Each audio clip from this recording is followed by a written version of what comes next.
ीलाभङ्गस्फटिकगडी सुखं पारात्रिंशं श्रुति शतकोत्तमध्यापयन्ति सोच्चिट्टायां शयिगणितं याफलाकृतवन्ते गोदातस्यै नमैदमिदं भूयेवास्तव्यः अन्नवयं புதுவையாண்டாள் அரங்கத்து அன்னதொழுப்பாமை கம்பனியம் என் இசையால் பாடிக் கொடுத்தாள் பாமாலை பூமாலை சூடிக் கொடுத்தாலை சொல்லு சூடிக் கொடுத்த சுடர்முடியே தொல்பாவை பாடி அருள்வல்ல பல்வளையாள் நாடினி வேங்கடவர்க்கென்னை இயற்கை மாத்தம் நாம் கடவா அண்ணமே என்று சிறியபதியான சர்வேஸ்வரன் ஸ்ரீமன் நாராயணனாலே மயப்பர மதிநலம் நுழப் பெற்றவர்கள் ஆழ்வார்கள் அஞ்ஞான அந்தகாரம் நீங்கும்படியாக அவதரித்திருந்தவர்கள் ஆழ்வார்கள் ஞானத்துக்கு சிறிதும் குறைபாடு இல்லாமல் எம்பெருமானை மட்டுமே தியானிக்க தெரிந்தவர்கள், பூசிக்க தெரிந்தவர்கள், நோன்பு நோக்க தெரிந்தவர்கள், பாசனம் பாட தெரிந்தவர்கள் ஆழ்வார்கள். இவ்வாழ்வார்கள் எல்லாம் தெளு தமிழிலே, தீ தமிழிலே எம்பெருமானை பற்றியும் எம்பெருமானுடைய கல்யாண மனங்களை பற்றியும் அவன் எழுந்தருளி இருக்கக்கூடிய திவ்யதேசங்களை பற்றியும் பலவாறு அந்தந்த இடங்களுக்கு சென்று திவ்யதேசங்களுக்கு சென்று பாடின ஆழ்வார்களும் உண்டு, இருந்த இடத்திலிருந்து பாடின ஆழ்வார்களும் உண்டு. ஆனால் முக்கியமாக ஆழ்வார்களாலே மங்களாசாசனம் பாடப்பட்ட ஸ்தலம், அவர்களாலே அந்த திவ்யதேசத்தை எம்பெருமானை கொண்டாடி பாட்டு பாடினார்கள், பாசுரத்தாலே அவனை அனுபவித்தார். அப்படி அனுபவித்த ஆழ்வார்களுக்கு ஒரே ஒருத்தி பெண் பிள்ளை ஆண்டாள் மட்டுமே. மற்ற ஆழ்வார்கள் எல்லாம் புருஷர்களாகவே அவதரித்திருந்தார்கள். ஆழ்வார்களுடைய கிரமத்தை சொல்லுகிறது. எந்த கிரமத்தில் அவர்கள் அவதாரம் பண்ணியிருந்தார்கள்? துவாபரிகளிலும் அவதரித்திருந்த ஆழ்வார்கள் உண்டு, கலியுகத்திலும் அவதரித்த ஆழ்வார்கள் உண்டு. அவர்கள் அவதரித்த வரிசையை சொல்லுகின்ற பொழுது மணவாள மாமுனிகள் என்கிற ஆச்சாரியர் ஒரு பாசுரத்தாலே சொல்கிறார். பொய்கையார் பூதத்தார் பேயார் புகழ் வழிசை ஐயன் அருள்மாறன் சேரல் போல் துய்யப்பட்ட நாதன் அன்பர்தாள் கூலி நற்பாணன் நற்கலியன் ஈதிவர் தோத்தத்து அடைமாமி அப்படின்னு 10 ஆழ்வார்களை இந்த கிரமத்தில் தான் இவர்கள் அவதரித்திருந்தார்கள் என்று சொல்லுகிறார். ஏன் 10 மட்டும்தான் சொல்லியிருக்கு? பகவானை பகவான் என்று அனுபவித்தவர்கள் 10 பேர். இந்த 10 பேர் என்னுடைய ஆச்சாரியரே குருவே எனக்கு எல்லாம் அப்படின்னு சொன்னவர்கள் 2 பேர். நம்மாழ்வாருடைய சிஷ்யராக இருந்த திருவியாண்டார், பெரியாழ்வாருடைய பெண் பிள்ளையாக இருக்கக்கூடிய ஆண்டாள். இந்த 2 பேரும் என்னுடைய குரு, என்னுடைய ஆச்சாரியரே எனக்கு எல்லாம் என்று சொன்னவர்கள். அந்த விஷயமா ஆண்டாள் அனுகிரகித்து போந்திருக்கக்கூடிய இந்த திருப்பாவையில் 9வது பாசுரத்தை அனுபவிக்கக்கூடியுள்ளோம் என்ற தினம் மார்கழி மாதம் தொடங்கி 9 நாட்கள் முடிந்துள்ளது. நேற்றைய பாசுரம் கீழ்வாரம் வெள்ளத்தில் எருவு சேர்த்து என்கிற பாசுரம். இன்றைய பாசுரம் தூமணிவாட சுற்றும் விளக்கண்ணிய பூவங்கவள தீரன்மேல் கண்மலரும் மாமான் மகளே மணிக்கரவோ தாழ்ந்தரமா மாவீரவளை எழுப்பியோ உண்மகள் தான் பொய்யோ அன்னி சிவிடோ அனந்தலோ ஏவம்பெருந்தில் மந்திரப்பட்டாளோ மாமாயன் மாதவன் வைகுந்தன் என்று நாமபலம் நவித்து ஏறுபாவா எதிர்பா அழகான பாசுரம். இந்த பாசுரத்தாலே நம்ம எல்லாரும் தெரிந்து கொள்ள வேண்டிய ஒரு முக்கியமான விஷயம், பகவானுடைய பக்தர்கள் என்று சொன்னால் அவர்கள் நமக்கு உறவுக்காரர்கள் அப்படிங்கிறது பண்ணுவோம். ரெண்டு விஷயம் சொல்றான். பாகவத சம்பந்தத்தோடு இருக்க வேண்டும். முதல்ல சொல்றது பாகவத சம்பந்தத்தோடு இருக்க வேண்டும். பகவானுடைய சம்பந்தம் எப்பயுமே இருக்கு.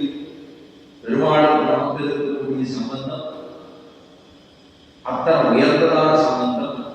நம்மால் நம்ம விட்டுட்டு போயிட்டாக்க அவனாலே விட முடியாத சம்பந்தம்.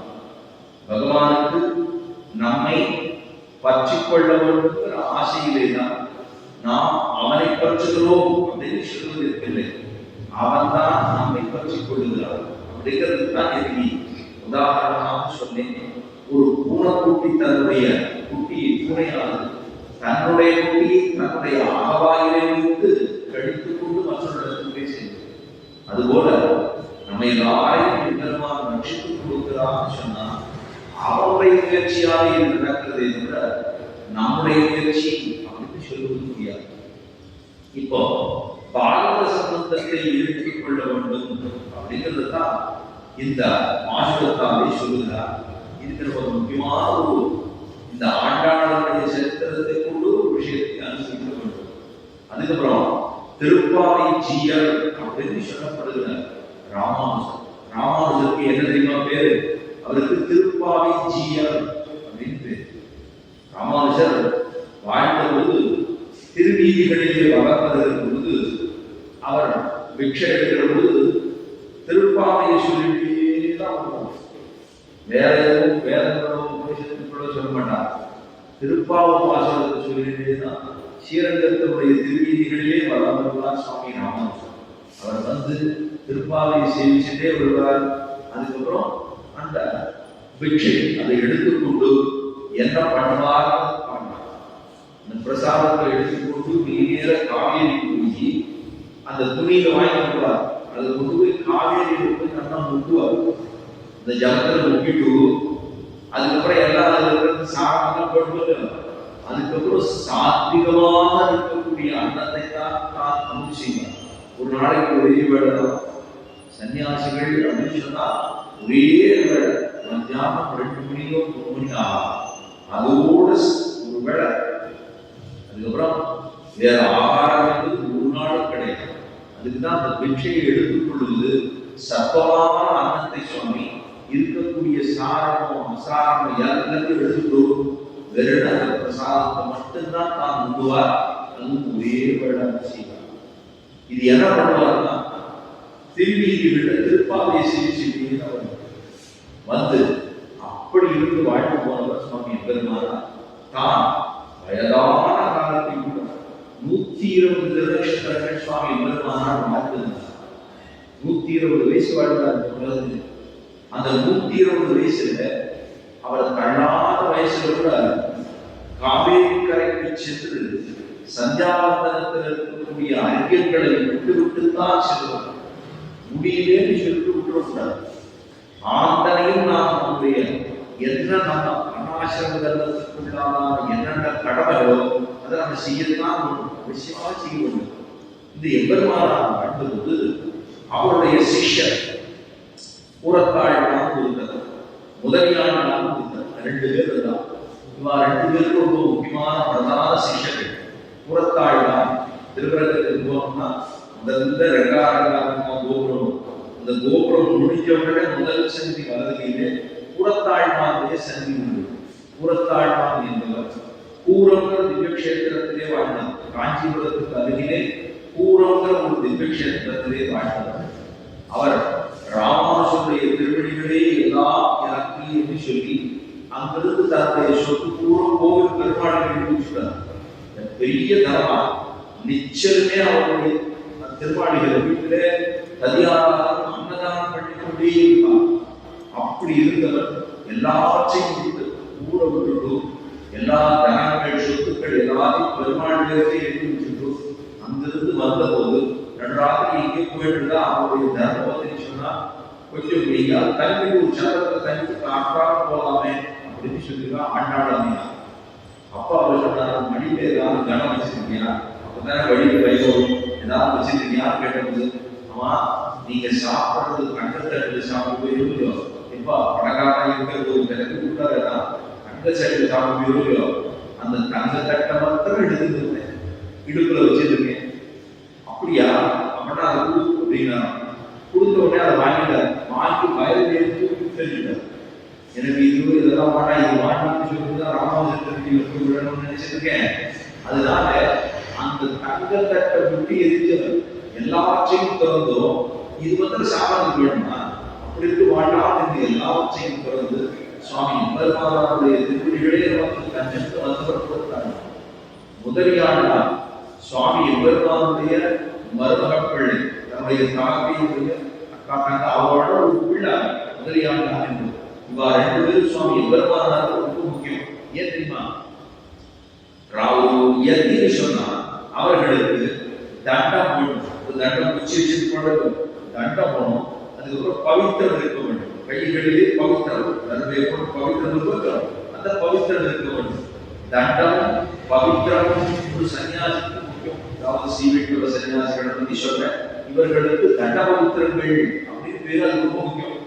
அது தண்டம் என்று சொல்லப்படுகிறதான முதலியாள் நாளை கொண்டான், பவித்திரம் என்று சொல்லப்படுகிறதான குருத்தாள் நாளை கொண்டான். அப்போ முதலியாளுக்கு ராமானுஜருடைய சம்பந்தம்னா சன்னியாசிகள் எப்பொழுதுமே இன்னார் எனக்கு சொந்தக்காரன்னு சொல்லிக்கிறார். தான் பூர்வ ஆசிரமம், நமக்கு முன்னாடி ஆசிரமம் முன்னாடி பிரம்மச்சாரியோட இருந்திருக்கலாம், இல்லைன்னா கல்யாணம் குழந்தைகளோட இருந்திருக்கலாம், பேரம்பேதைகளோட இருந்திருக்கலாம். அதுக்கப்புறம் சன்னியாச ஆசிரம ஸ்வீகாரத்தை ஏற்றுக்கொண்டு இருக்கலாம். அப்போ அவர்கள் முன்னாடி இருந்து பூர்வ ஆசிரமம், இதுக்கு முன்னாடி இருந்தது கிரகஸ்தாசிரமம். அந்த கிரகஸ்தாசிரமத்தை பற்றியோ அல்லது அங்க இருக்கக்கூடிய சொந்தக்காரர்களை பற்றியோ இவர்கள் பேசக்கூடாது. ஏன்னா எல்லாத்தையும் கூட்டானே செய்யணும். அப்புறம் அதை சொல்லிப்பானே சொல்லிக்கூடாது. அவர்கள் எல்லாவற்றையும் விட்டோ அந்த திருதண்டத்தை ஏற்றி கொண்டு ஒரு புஷ்கரணியில கழுத்தளவு ஜலத்துல நின்று பிரதிக்கப்படணும். சன்யசம்மையா சன்யசம்மையா சன்யசம்மையா 3 தடவை சொல்லணும். எல்லாத்தையும் விட்டே எல்லாத்தையும் விட்டே எல்லாத்தையும் விட்டே இப்ப எல்லாவற்றையும் விட்டோம் என்று சொல்லிக் கொண்டுதான் ஆசிரம ஸ்வீகாரத்தை எடுத்துக் கொள்ள வேண்டும். அப்ப இல்லை குழப்பம் கொஞ்சம் எல்லாத்தையும் விட்டு போது சொல்றது இந்த காலப்புக்காக பரிதவிக்க முடியுமா? முடியாது. எல்லாவற்றையும் துறந்தவர்கள். அதனாலதான் இந்த சன்னியாசிகளை பாட்டா நம்ம போய் நேரம் வந்து சேர்க்கிறோம். ஏன்னா நம்மால முடியாதது அவர்கள் செய்கிறார்கள். எல்லாவற்றையும் விட்டா நம்மால முடியல. ஆகார தொடக்கமாக எதையுமே விரும்பிலே நம்மால. ஆனா அவர்கள் எல்லாவற்றையும் விட்டுடித்தவர்கள் எல்லாம் அப்பேற்பட்டவராக இருந்தவர். இதெல்லாம் சன்னியாசிகள் ஓரிரவு ராத்திரி ஊருக்கு தக மாட்டாங்க. அடுத்த நாள் ராத்திரி எதுனா அடுத்த நாள் அடுத்துதான் ஏன் தெரியுமா? இந்த ஊர்ல இருப்பான், எல்லாரும் செய்வான். செய்துட்டு இன்னும் அவர்களுக்கு அனுகிரகம் பண்ணலாம். பண்ணிட்டா அது நடந்து விடும். நடந்துருக்குன்னா அடுத்து என்ன பண்ணுவாங்க? 100 பேர் விடுவான், 1000 பேர் விடுவான், 10,000 பேர் விடுவான். அப்புறம் எனக்கு சன்னியாசியாவே இருக்க முடியாது. ஏன்னா எல்லாரும் இவர்கள் இங்க வந்துட்டே இருக்கா, இவருடைய அனுகிரகம் என்ன பண்ணுவார்? பண்ண முடியாது. அப்ப அவர் திரும்பவும் சம்சாரத்துக்குள்ள போகும்படியான ஒரு துக்கச்சூழல் நடக்கும். அதனாலதான் சன்னியாசிகள் சஞ்சாரமே இருப்பான். ஒரு நாள் இரவு தாண்டி அடுத்த நாள் இரவு சொன்னா அங்க இருக்கணும். அப்படி இருக்கக்கூடிய உயர்ந்த தர்மம் 4வது தர்மம் சொல்லுவாங்க. பிரம்மச்சாரியா இருக்கும், கிரகசாஸ்திரமா இருக்கும், வானப்பிரஸ்தாசிரமத்தில் இருக்கும், சன்னியாசி அப்படின்னு சொல்லப்படுகிறது 4வது ஆசிரமம். அதுக்குதான் சதுஷாசிரமம் சொல்லுவது. 4வது ஆசிரமம் பேரு. அப்படி இருக்கக்கூடிய ராமானுஜர் அப்படி இருந்தவர். இந்த தண்டம்னு சொல்லப்படுகிறதா முதலியாண்டா, பவித்திரம்னு சொல்லப்படுகிற குலத்தாழ்வா, இந்த 2 பேரும் கூடவே இருந்தாங்க. அந்த இடத்துல பவித்திரம்னா குலத்தாழ்வா.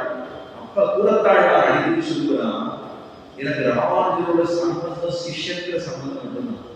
இந்த சம்பந்தம் சிஷ்யங்கிற சம்பந்தம் மட்டும்தான் உண்டு.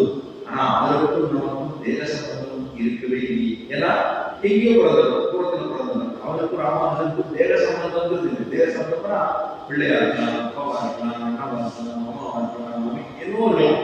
ஆனா பக்தர்கள் சொன்னா எல்லாரும் நமக்கு சம்பந்திகள் தான். பக்தன் அப்படின்னு சொல்லிட்டோம்னாலே அவர்கள் உறவு இல்லைங்கிறது மற்றொரு. ஆனா பக்தர்கள் சமூகத்துக்குள்ள நம்ம எல்லாம் ஒரு உறுப்பு தானே.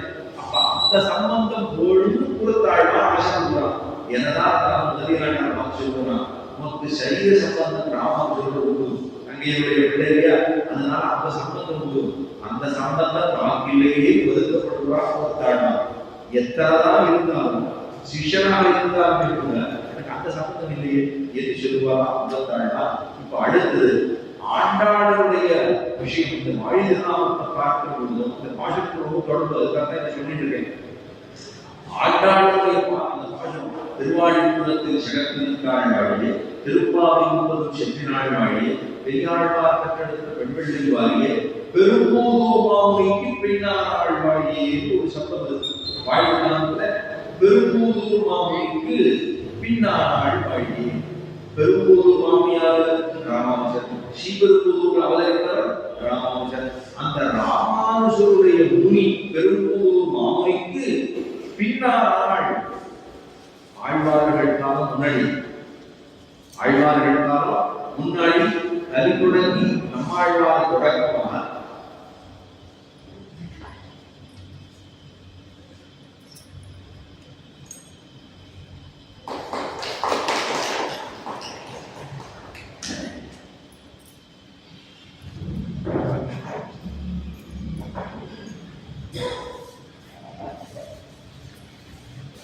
ஆழ்வார்களுடைய காலம் அப்படின்னு சொன்னா கலி தொடக்கம் 42வது நாள் நம்மாழ்வார். நம்மாழ்வார் அதற்கு கூடவே முதல்வரி ஆழ்வார் சிஷ்யர், அதுக்கப்புறம் பார்த்தா பொன்சேகர் ஆழ்வார், அதுக்கப்புறம் பெரியாழ்வார், பெரியாழ்வாருடைய பிள்ளை ஆழ்வார், அந்த பெரியாழ்வாருடைய குமாரத்தில் ஆழ்வார், அதுக்கப்புறம் தொண்டடி பெரியாழ்வார், திருப்பாழ்வார், திருமலை ஆழ்வார், அதுதான் கிராமம். ராமானுஜருக்கு அவதாரம் பண்ணாலும் 1017 அவதாரம் பண்ணாங்க. ஆழ்வார்களுடைய காலம் ரொம்ப முன்னாடி. அது கலியுகம் ஆரம்பிச்சதுன்னா 5325 வருஷம் அடுத்த ஆழ்வாரை அவதாரம் 5325 அவதாரம் கூட அதுல ஒரு 500 ஆண்டுகளுக்கு உள்ளாகவே எல்லா ஆழ்வாரும் புறப்பட்டே போயிடுச்சு. அப்ப 500 கலியுகம் தொடங்கி 500 வருஷத்துக்கு முன்னாடி இன்றைக்கு 3600 சொச்ச வருஷங்களுக்கு முன்பாக ஆழ்வார் இருந்தார்கள். அவ்வளவு தூரத்துக்கு முன்னாடி இருந்தவர்கள். ஆனா ராமானுஜர் இன்றைக்கு 1000 ஆண்டுகளுக்கு முன்பாக இருந்தார். அப்ப ஆழ்வார்களுடைய அவதாரத்துக்கும் ராமானுஜருடைய அவதாரத்துக்கும் பார்த்தா கிட்டத்தட்ட 2500 வருடங்களுக்கு மேலாகும் இல்லையா? அப்படி பார்த்தோம்னா அப்ப ஆண்டாள் பெரும்பூதூர் மாமுனிக்கு பின்னாள் வாழியே என்று சொல்ல முடியும். பெரும்பூதூர் மாமுனினா பின்னாடி, ஆண்டாள் முன்னாடி. அப்ப பெரும்பூதூர் மாமுனிக்கு பின்னாள் எப்படி சொல்ல முடியும்னா அதுதான் ஒரு சரித்திரம் இருக்கு. ஆண்டாளுடைய பாசுரத்தில், அதாவது ஆண்டாளுடைய மகன் ஒன்று திருப்பாக எப்போது செலுத்திருப்பார், இன்னொன்று நாச்சியாரை 143 பாசுரம். இதை எப்போது செஞ்சுட்டே இருப்பார் ராமானுஜர். ஒரு தடவை காலக்ஷேபம் பண்ணிட்டு இருக்கார். இப்படி கிரந்தங்களை வைத்துக் கொண்டு காலக்ஷேபம்ங்கிறது வேற, உபன்யாசம்ங்கிறது வேற. உபன்யாசம்ங்கிறது அவர் அதெல்லாம் திரட்டி கொண்டு வந்து எல்லாத்துடைய அர்த்தத்தையும் என்ன சொல்லப்படுறதோ அதனுடைய சாரத்தை சொல்லுவது உபன்யாசம். அது தலைவர்கள்லாம் பொருத்தமாக இருக்கலாம். ஆனா காலக்ஷேபம்னா அந்த கிரந்தத்துல என்ன எழுதிக்கோ அந்த கிரந்தத்துல எழுதப்பட்டதனுடைய விளக்கம், அர்த்தம் எந்த புராணங்களிலிருந்து எடுக்கப்பட்டிருக்கோ, இதிகாசங்களிலிருந்து எடுக்கப்பட்டிருக்கோ, காப்பியங்களிலிருந்து எடுக்கப்பட்டிருக்கோ அதை சொல்லி மாத்திரம் அர்த்தங்களை சொல்லுவது காலக்ஷேபம். ரெண்டுக்கும் காலத்தை க்ஷேபமாக போக்குவது காலக்ஷேபம். உபன்யாசங்கிறது அதனுடைய சாரத்தை எடுத்து அதனுடைய எப்படி சொல்லலாம் அது புரியாக சொல்வது உபன்யாசம் பேர். நம்ம கேட்டுக்கிறதா உபன்யாசம் கேட்டு. அப்படி இருக்கும்போது காலக்ஷேபம் பண்ணிட்டு ஆட்சியாளர்களுடைய காலக்ஷேபம் அதுல நாலுடர் கடைசியில திருமாலிருந்தோரை கள்ளழகர் பாடும்போது நாலுடர்களில் மாலும் சோலைகளை நான் 100 தடாவில் மென்னவாயே வராக வைத்தேன், 100 தடாவிற்கு அக்கா கடைசி சொன்னேன், 7 உடையா இன்றுவை வந்து கொள்ளுவதோ அப்படின்னு பாஷம். 4 நெருப்புகளில் மாலும் சோலைக்கு நான் 100 தடாவில் மென்னவாயே வராக வைத்தேன், 100 தடாவிற்கு அக்கா அடிச்சு சொன்னேன் 7 திருமுறையா என்று இவை வந்து கொள்ளுக்கொலோ அப்படின்னு பாசம் திருமாலிருஞ்சோலை கள்ளழகருக்காக பாட்டு பாடினார். ஏன்னா அந்த எம்பெருமான் சுந்தரத்தோடுடையான், தோல் ரொம்ப அழகா அவரது பெருமாளுக்கே சுந்தரத்தோடுடையான் தமிழுக்கு. அவர் அந்த பெருமாளுக்கு 100 தடாவில நான் அக்கார அடிசல் பண்ணணும். அக்கார அடிசல் சக்கர பொங்கல், இந்த அக்கார அடிசலுக்கு வேற சக்கர பொங்கல், சக்கர பொங்கல் நம்ம கழுவி பண்ணணும். இது வேற வைக்கணும்னா தண்ணியில வேற வைக்காம ஆயிடும். ஆனா அக்கார அடிசல்ங்கிறது பாலே அது கழுவியாகும். பாலை போட்டு 60 பிடி பால் போட்டு அந்த பிரசாதத்தை போட்டு பிரசாதம் 1 அரிசி பண்ணி ஒரு பாதாம், ஒரு பாதாமுக்கு 2 திராட்சை, 2 திராட்சைக்கு 4 முந்திரி பருப்பு, அதுக்கப்புறம் நிறைய வெள்ளத்தை போடுவாங்க. சர்க்கரை போடக்கூடாது, அது சர்க்கரை போட்டா சர்க்கரை பொங்கல். இது அக்கார அரிசிங்கிறது. இந்த 60 படி பால்ல இந்த அரிசி பூரா அது வெந்து போகணும்னா எவ்வளவு நேரம்? அதுல பாதாம் வேறு இருக்கு, முந்திரி வேறு இருக்கு, திராட்சை வேறு இருக்கு, அப்புறம் சக்கரை பொங்கல் நாட்டு சக்கரை வேறு இருக்கு, வெல்லம். இது எல்லாத்தையும் போட்டு கழுவி ஆகணும்னா விடிகாலத்துல 4 மணிக்கு ஆரம்பிச்சிருக்கா 8:30 மணி 9 மணிக்கு தான் அது தயாராகும். அதுதான் அக்கார அரிசி.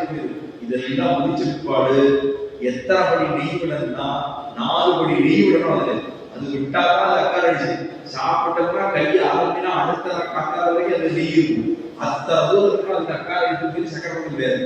இப்ப இந்த 100 தடாவில் அக்கார அடிசுன்னு சொன்னேன்னு சொன்னான். 4 நறுங்குகளில் அதாவது 4 நறுங்குகளில் மாறப்பிக்கலாம் 100 தடாவில் வெண்ணமாயிலிருந்து பராமரித்தேன். வெண்ண பானையா 100 பெரிய பெரிய பானையில கொடுத்து 100 வெண்ண பண்ணி வைக்கிறேன், அக்கார அடிசு பண்றேன், பாலும் தேனும் நெய்யும் கொண்டு வந்து வைக்கிறேன் என்று பாஷம் பாடுகிறார். இதை ராமானுஜர் சொல்லிட்டே இருக்கார். சொன்ன உடனே அவனுக்கு திடீர்னு ஒரு ஞாபகம். நம்ம திருமாலிருஞ்சோலை சோழமலைக்கு தானே பாடியிருக்கான். இந்த திருமாலிருஞ்சோலை சோழமலைக்கு நாம் போக வேண்டும்.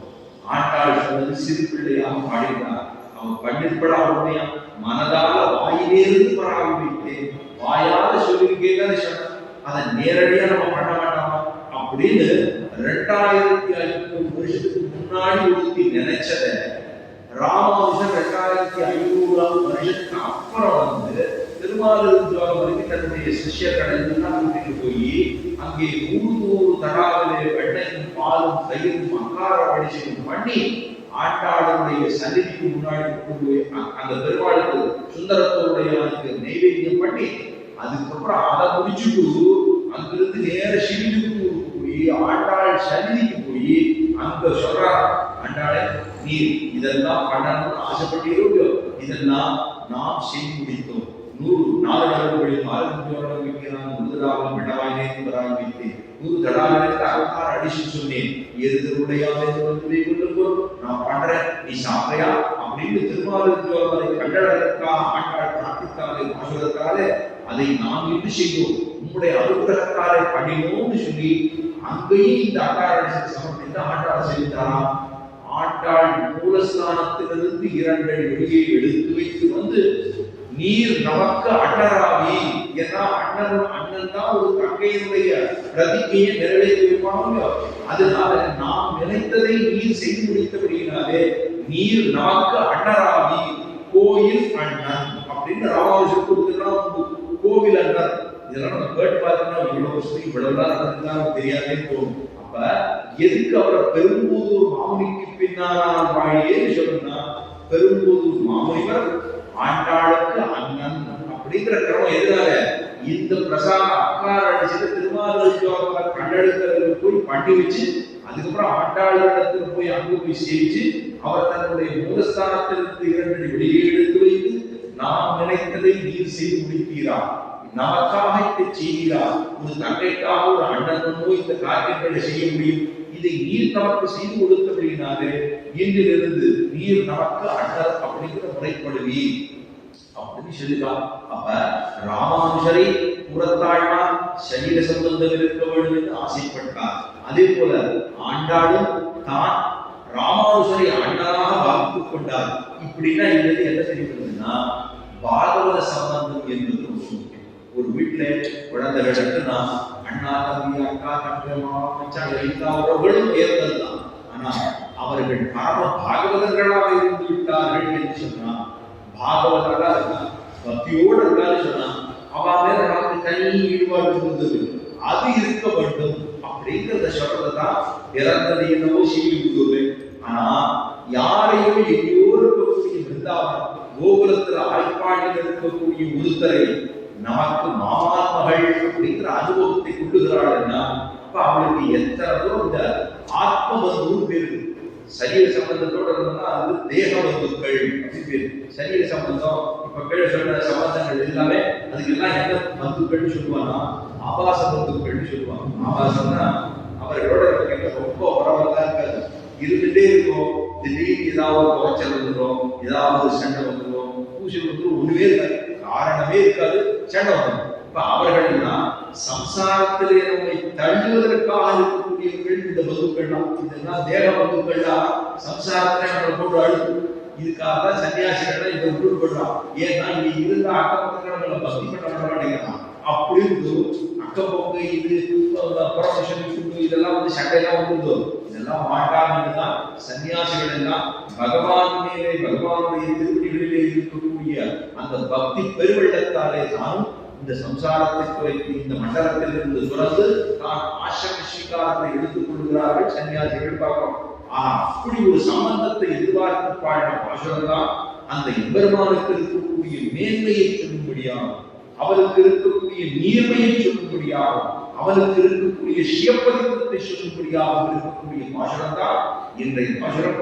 தூமணி மாடத்து சுற்றும் விளக்கரிய தூமங்கவள துயரத்தையும் கண்பனர் மான் மகளை வைத்திருக்கிறார்களாய் மாமியர்களை எழுப்பீரோ உண்மகள் தான் உதயோ நிஷவளோ அனந்தலோ ஏவப்படுத்தீர் மந்திரப்பட்டாளோ மாமாயன் மாதவன் வைகுண்டர் என்ற நாம பலகுணவிந்து ஏற்படுத்தலாம் அப்படின்னு இந்த பாசுரத்திலே இது ஒரு முக்கியமான அவதாரிகை. கண்ணன் எப்ப வர்றானோ வரணும். இதுவரைக்கும் பார்த்தது எல்லாம் அந்த பெண்ணு பகவதத்துவம் புதுசா இருக்கிறவோ, பகவதத்துவம் பழசா இருக்கிறவோ, அதுக்கப்புறம் கண்ணன் நெருக்கமா இருக்கிறவோ எல்லாம் பார்க்கணும். இந்த பாசுரத்தை அந்த ஆறு பார்க்கணும்னா கண்ணன் இருக்கட்டுமே. இப்ப எல்லாமே பாவம் கூட ஸ்ரீவில்லிபுத்தூர்ல இருந்துட்டு அங்க நினைச்சு பார்க்கறதுதான். ஆஹா, கோகுலத்தையும் ஆய்ப்பாடியும் நினைத்து பாகத்து பாடுற பாசுரங்கள் தான் இது. அதுல கண்ணன் வரும்போது வரணும். அவன் கண்ண முடியும்னா அவன் இருந்தா உங்களுக்கு தெரியும். ஆனா என்னன்னா அவனாக வரட்டுமே, நானா இருக்கணும்.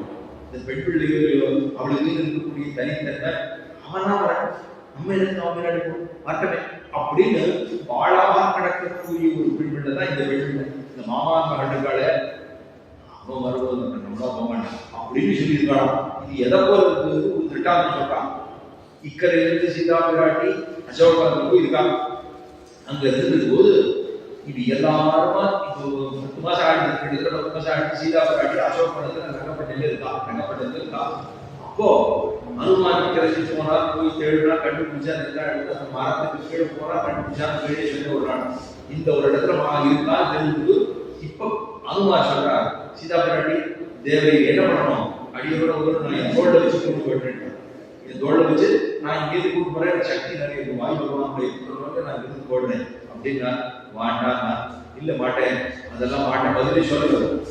கடைசியில சொல்றா, இப்படி எல்லாம் பண்ணிட்டோம்னா யாரோ ஒரு ராட்சசன் பின்னாடி என்ன சொல்லுவா லோகத்துல, யாரோ ஒரு ராட்சசன் அக்கறை சித்திரக்கூடத்துல இருந்து அந்த பக்கத்துல இருந்து இந்த பக்கம் தங்கி கொண்டுட்டான், அதாவது புஷ்பக விமானத்துல கொண்டு வந்து சேர்த்துட்டான், ஒரு ராட்சசன் கொண்டு வந்துட்டான்.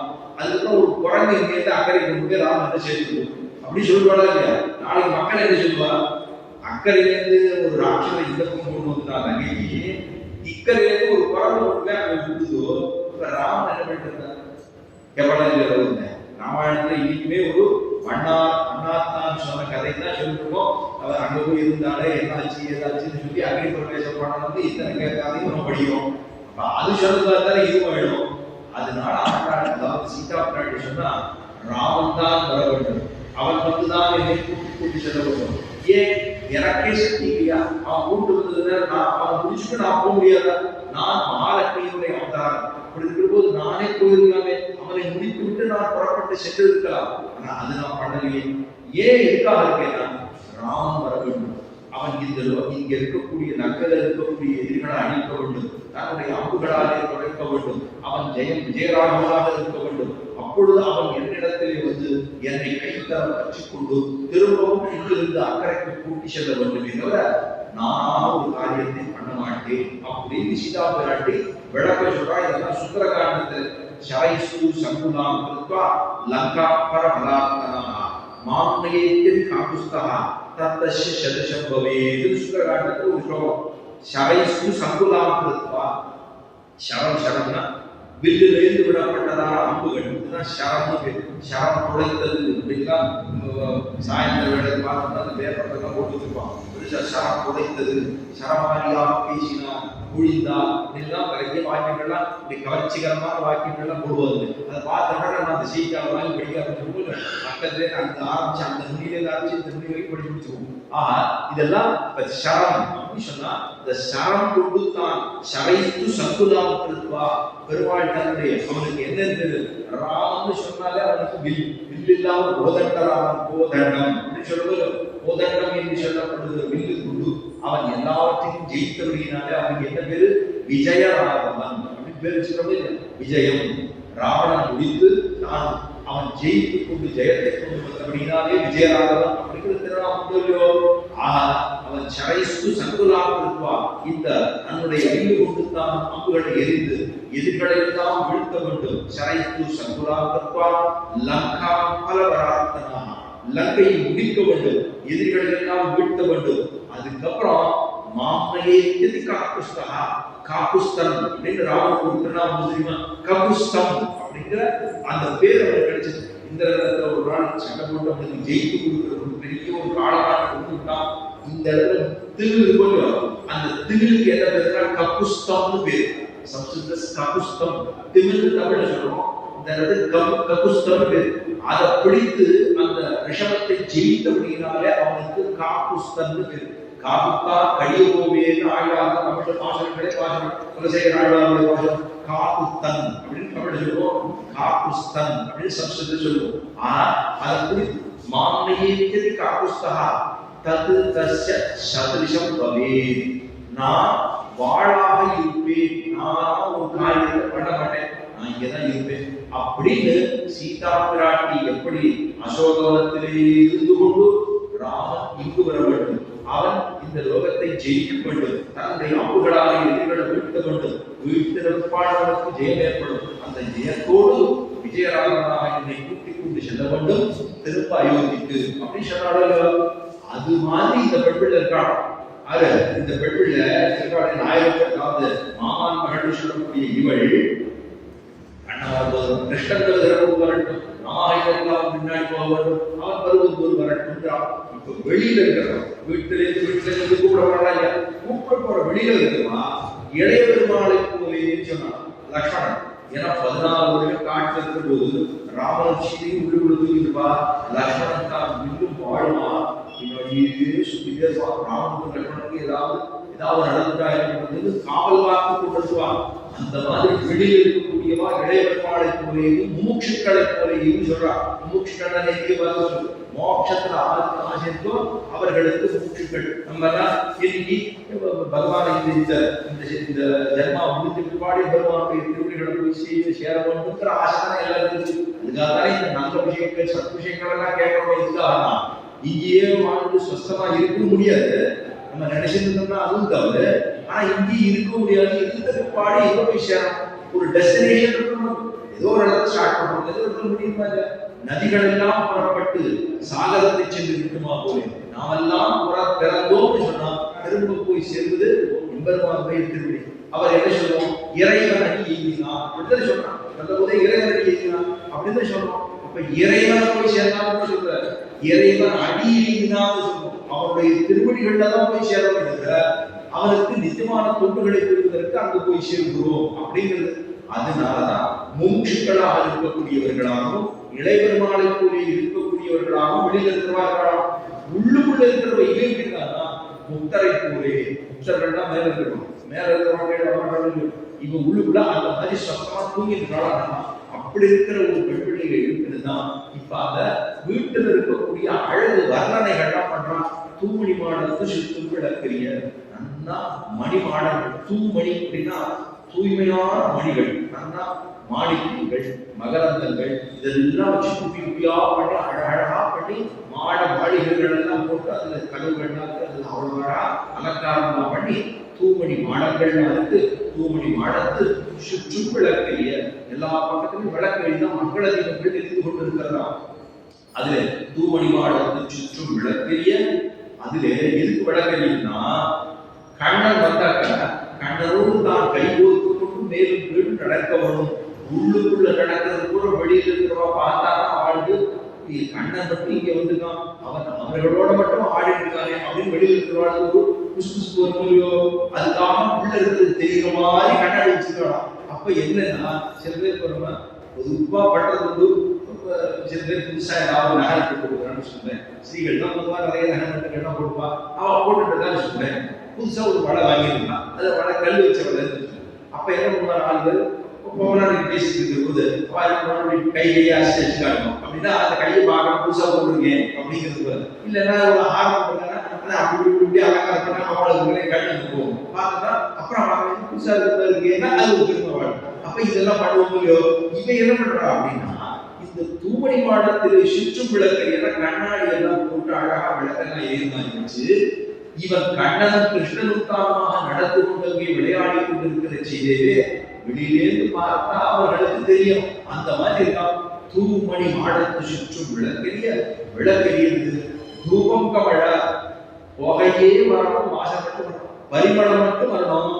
ஆனா புகை போறக்கூடாது. ஏன்னா பெருமாளுக்கு எல்லாம் தூபங்கள்லாம் தீபம் பண்றாரோ இல்லையோ, இது தீபம் பெருமாளுக்கு திருமாராதனை பூஜை பண்ணணும்னா அந்த ஆகம விதியில எத்தனை சொல்லிருக்குன்னா 16 உபச்சாரங்கள் பண்ணணும். உபச்சாரங்கள்னா ஒரு மரியாதை நிமித்தமா பெருமாளுக்கு பண்றது, இது உபச்சாரம் பேரு. அபச்சாரம்னா செய்யக்கூடாதுன்னு அதுதான் அபச்சாரம் பண்ணுவோம் அப்படின்னு தமிழ் வார்த்தை சொல்லுமா. தமிழ்ல சப்தம் தான். இந்த அபச்சாரம் பண்ணுவோம்னா என்ன அர்த்தம்னா அவர்கிட்ட ஏதோ குற்றம் இழைத்து விட்டோம்னு அர்த்தம். அப்ப குற்றம் இழைப்பதுங்கிறது அபச்சாரம். பெருமாளுக்கு பண்ணுவது பூஜை புனஸ்காரங்கள் பண்ணுவதுங்கிறது உபச்சாரம். அந்த உபச்சாரம் பண்ணது 16 உபச்சாரங்கள் பண்ணணும். ஆனா என்ன பூஜை பண்ணும்போது நம்மள்கிட்ட குற்றம் போடாது என்ன அபச்சாரத்தை முடியும். 16 உபச்சாரம் பண்ண போய் 32 அபச்சாரத்தை முடிஞ்சிடும். இப்ப பெருமாள் கோச்சு பண்ண மாட்டாராங்க, கோச்சு பண்ணுங்க. இன்னும் மட்டுமாவது நீங்க எனக்கு பூஜை பண்ணாங்க, அவனுக்கு இன்றளவாவது எனக்கு பூஜை பண்ணினாலே என்று பெருமைப்படுகிறாரே வளர்ந்த சின்ன குழந்தை 3 வயசு 2 வயசு 4 வயசு எதையோ ஒன்று சொல்லுவோம். அது ஏதோ ஒன்று சொல்லுவோம், கடைசி என்னவோ பண்ணுவோம், அப்பா அம்மா இந்த கையை கூட அடிச்சு அதுக்காக போய் சொல்ல போறாளவா பூஜை பண்றாள். இல்லை, நாமெல்லாம் பெருமானுடைய குழந்தைகள்னா நம்ம பண்ற குற்றங்களும் பெருமானுக்கு குணமாகத்தான் போகுது. அவ்வளவு பெருமை. அந்த புகை வராமல் தான் பரிமளத்தை கொடுக்கக்கூடியதால் தூமணி மாடத்து சுற்று விளக்கரிய தூபம் கவட துயில் அணவே கட்படும்.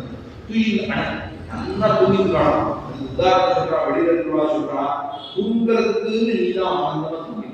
எங்களுக்கு எல்லாம் தூக்கமே இல்லை. நாங்கள் பகவானை தரிசிக்க வேண்டும் என்பதற்காக வெளியில நின்றுக்கோம். நீ மாத்திரம் கண்ணனுடைய விரகராகம் தாங்கும்படியாக நீ வந்து சாட்சியத்துக்கு பெருமாளோட ஆனந்தப்பட்டு நீ மட்டும் கிருஷ்ணாரம் பண்ணி கொண்டு இருக்கிறாயா. அதனால துயில்னு சொன்னா தூக்கம். தூக்கத்துல இருக்கக்கூடிய படுக்க ரொம்ப மென்மையா இருக்கா. எங்களுக்கு எல்லாம் இங்க விரகராமத்துல எரிஞ்சிருக்கு, உனக்கு மட்டும் ரொம்ப குளிர்ச்சியா இருக்கும். துயில் நனவே கண் படரும். நல்லா தூங்கி நாங்களாம் முடிச்சுட்டு எழுந்து வந்திருக்கோம் அப்படின்னு சொல்லி துயரடமே கண் படரும். இது வரைக்கும் எதுக்கவே இல்லை. தூங்கிட்டு இருக்கான், நல்லா தூங்கிட்டு இருக்கான். தூமணி மாடத்தில் சுற்றும் விளக்கையை துவங்க படத்தில் கண் படரும். மேலே சொல்றா, இப்பதான் பாகவத சம்பந்தத்துக்காக ஆண்டாள் சிறுமித்தூரிலே பிறந்தவள் ஆய்ப்பாடியில் இருக்கிற ஒருத்தர் பார்த்து மாமான் மகளே இந்த பாசத்தோடு மாமான் மகளே. இங்க பிறந்தவாளுக்கு அங்க யாராவது இந்த காலத்துல இருக்கு, இங்க இருந்தாங்க கல்யாணம் பண்ணியதாவது மாமா இருக்கலாம். ஆனா அங்க இருந்து ஸ்ரீவில்லிபுத்தூர்ல 5000 வருஷத்துக்கு முன்னாடி அவ சொல்றா, எனக்கு பாகவத சம்பந்தம் அங்க இருக்கிற திருவாய்ப்பாடி ஏன் பெருமை? கண்ணன பெருமான் அவதரித்து அங்கதான் வளர்ந்ததுனாலே பெருமை. கண்ணன பெருமான நோக்கு தானே நோன்பே நோக்குறாகும். அப்ப இந்த நோன்பு நோக்கிற பொழுது கண்ணன் அங்க பிறந்திருக்கான அந்த தேசமே எனக்கு முக்கியம் தான். அந்த அந்த எல்லா திவதேசம் சொல்றோம். பெருமாள் பிறந்தனால திவதேசம், இல்லைன்னா விருந்தேசம் தான். ஆழ்வார் வாழ்ந்ததுனால திவதேசம், இல்லைன்னா விருந்தேசம் தான். அந்த பெருமாளுக்கு பெருமையே திவதேசம் தானே. திவதேசத்திற்கு பெருமை பெருமையே ஆழ்வார்கள் பாடி முடியினாலே. அதனால அந்த பெண்களை பார்த்து தூமணி மாடத்து சுற்றும் விளக்கையில் தூமங்க விட செய்கிற மேல் கண்படும் மாமான்களே. அப்ப பாகவத சம்பந்தத்தை ஆசைப்பட்டாள் ஆடினாள். நம்ம என்ன தெரிஞ்சுக்கணும், பாகவதர்களுடைய சமூகம் அந்த சமாதானம் சேர்ந்திருக்க வேண்டும், பாகவதர்களோடு இருக்கணும் அப்படிங்கிற அந்த எண்ணமானது நமக்கு வர வேண்டும். அதைத்தான் இந்த பாசுரத்துல ரொம்ப தெளிவாக ஆண்டாள் நினைக்கிறாள். பாகவத சம்பந்தத்தோடு இருக்க வேண்டும் என்பதால் அதுலதான் மாமான்களே மணிக்கரம் தாழ்த்தினார். மணிகள் மாணிக்கங்கள் எல்லாம் குப்பிகள் எல்லாம் சேர்த்து அழகா மணிக்கரமும் தாழ்த்திறவாய் ஒரு ஆச்சரியமான அர்த்தம் சொல்றான். தாழ்த்திறவாய் திறந்து விடுவது என்னதை திறந்து விடணும்னா அகங்கார அகங்காரங்களை திறந்து விட்டு விட வேண்டும். திறந்து விட்டுணும்னா ஓப்பன் மைண்டட் அப்படிங்கிறாங்க. ஆங்கிலத்தில் ஒரு வார்த்தை என்ன சொல்லுவாங்க, ஓப்பன் மைண்டடா இருக்கும். ரொம்ப மென்டல் பிளாக்கோட இருக்கக்கூடாது. மைண்ட் பிளாக்கோட இருந்தா ஒரு விஷயத்தை நம்மளால அதை ஏற்க முடியாது. ஓப்பனா இருந்தா தான் அப்பதான் நம்ம அந்த விஷயத்தை நம்மளால ஏற்க முடியும். அதுல நல்லது என்ன இருக்கு, கெட்டது என்ன இருக்குங்கிறத நம்மளால கிரகித்து கொண்டு சரி நல்லது 6 சொன்னாலும் கேட்கலாம், பெரியவா சொல்லி அது கெட்டதாக பார்த்து ஒருவேளை அது அந்த உணர்வு இல்லாமல் இருந்திருந்தால், சிறியவர்களாக இருந்தால் அவர்கள் சொல்லி அது நல்லது நடக்கிறதுன்னு சொன்னால் அதை நாம் முடிவு பண்ணலாம். அதுதான் நம்ம எல்லாரும் சேர்த்து நம்ம அந்த விஷயங்களில் ஈடுபடுவோம். அதுதான் சொன்னா மாமான்களை மணிக்கரவும் தாழ்ந்தவாய்னா இந்த மணி சாத்தப்பட்டிருக்கக்கூடிய கதவுகளை திறப்பாய், நீ திறக்கணும். நாங்கெல்லாம் பார்க்கணும், தூக்கத்தை தெரிஞ்சு வச்சு நீ நல்லா தூங்கிட்டு இருக்க, எங்களுக்கெல்லாம் விளையாடலாம், எங்களுக்கெல்லாம் தரிக்கிறது குளிர்ச்சியா இருக்கிறது, கண்ணன் உள்ளுக்குள்ள வந்து உன்னோட கை பிடிச்சு விளையாட இருந்தாலும் அப்படி இந்த கிருஷ்ணாவுக்கு பண்ணி கொடுத்தாயோ உள்ளுக்குள்ள நீ படுத்துக்கிறது தெரியுது ஏது அப்படின்னு அகங்காரங்களை தமோ குணத்தை புற தள்ளிவிட்டு எடுத்திருக்குவா. மாமான்மகளை உள்ளுக்குள்ள இந்த பெண்களோட அம்மா சொல்றா, வந்து எழுப்பிருக்காளே கரவா கரைஞ்சிருக்கா, நீ ஏன் தூங்கிருக்க, இன்னும் எழுப்ப கூடாதா அப்படின்னு அந்த அந்த மகளுடைய அம்மா மாமான் மகள் சொன்ன மாமி இருப்பாள். மாமான் மகள் எப்ப சொல்றாளோ அப்ப மாமா இருக்கா, மாமா இருக்கான்னு சொன்னா மாமி இருக்கா, மாமியோட பெண்ணுதானே போ. அப்ப அந்த மாமி சொல்வது இவர்களுக்கு எல்லாம் காதிலேப்பட உடனே சொன்னா மாமியோட எழுப்பீரோ நீ யார் சொல்றா, இவதான் தூங்கிட்டு இருக்கா, இப்படி இழுக்கும் போது தூங்கிட்டு இருக்காளே அம்மா நீ எப்படி சொன்னது. அம்மா சொல்ற வார்த்தை அப்படிங்கிறது ரொம்ப முக்கியம்.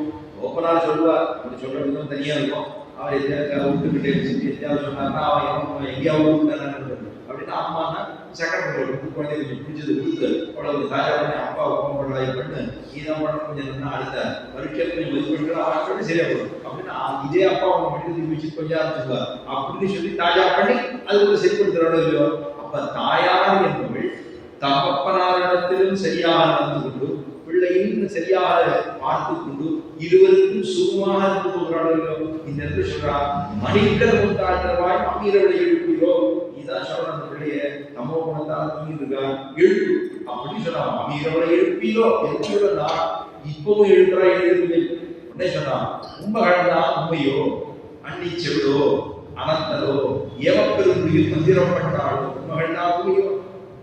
உன் பொண்ணு வாய் பேச முடியாதா, வெள்ள பட்சத்துக்கு சில பேர் நம்ம ஏதோ பேசவே இல்லை அப்படின்னு நான் சொல்றேன், வாயில் என்ன ஏதோ அப்படி வச்சிருக்கேன் அப்படின்னு அப்படிங்கிற அளவுக்கு இப்போ இவ்வளவு தூங்கிட்டு இருக்கான்.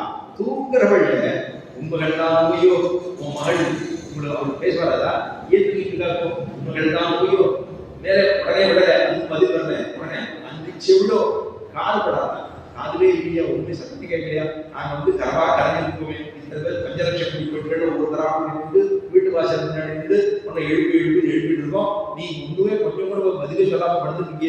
உண்மைகள் தான் உண்மையோ அன்று செவிடோ அனந்தலோ அப்படின்னா அனந்தல் அப்படின்னா ரொம்ப ஆயாசம் வந்து கிடக்காலும் கிருஷ்ணானந்தம் பண்ணி பகவானோடு சேர்ந்திருந்து அவளுக்கு ஆயாசம் ஏற்பட்டதோ படுத்து கொண்டிருக்கிறாளோ அப்படின்னா ஏம பெருந்துயில் ஏன்னா காவல் வைக்கிறது ஏம பெருந்துயில். அதான் சொல்றா உண்மைகள் தான் உண்மையோ அன்று செவிடோ அனந்தம். ஏன்னா வாய் பதில் சொல்லல அதனால உண்மையான்னு கேட்டா அவளுக்கு உண்மையான கேட்டுட்டால் முதல்ல காது பட்டிருந்தாதான் அவன் உண்மையா இல்லையா வாய் பேசுறீங்களா இல்லையா தெரியும். உண்மையோ அன்று செவிடோ காதுதான் கேட்கறதா இல்லை காது கேட்கலையா உண்மையோ அன்று செவிடோ அனந்தலோ. மேலே சொல்றான் உனக்கு ரொம்ப ஆயாசமா இருக்கா, ரொம்ப டயர்டா இருக்கு, ரொம்ப ஆயாசமா சோர்வா இருக்கும் பொழுது அதனால தூக்கி நிற்கும். ஏன்னா சாப்பாடுலாம் தூக்கம், அதே போல ரொம்ப சாப்பிட. அப்ப என்ன பண்ணணும்? மிதமா சாப்பிடுறது தெரியுது. இவன் என்ன தூக்கம்? உன்னுடைய தூக்கம் கிருஷ்ணாவும் பன்னெடுப்பாடு இருக்கக்கூடிய தூக்கமா? எங்களுக்குதான் இவ்வளவு விரகதாபத்திலே தவித்துக் கொண்டிருக்கிற பொழுது நீ மாத்திரம் இப்படி இருக்கலாமா என்று உண்மையோ செவிடோ அனந்தரோ ஏம பெருந்துயில் மந்திரப்பட்டாளோ.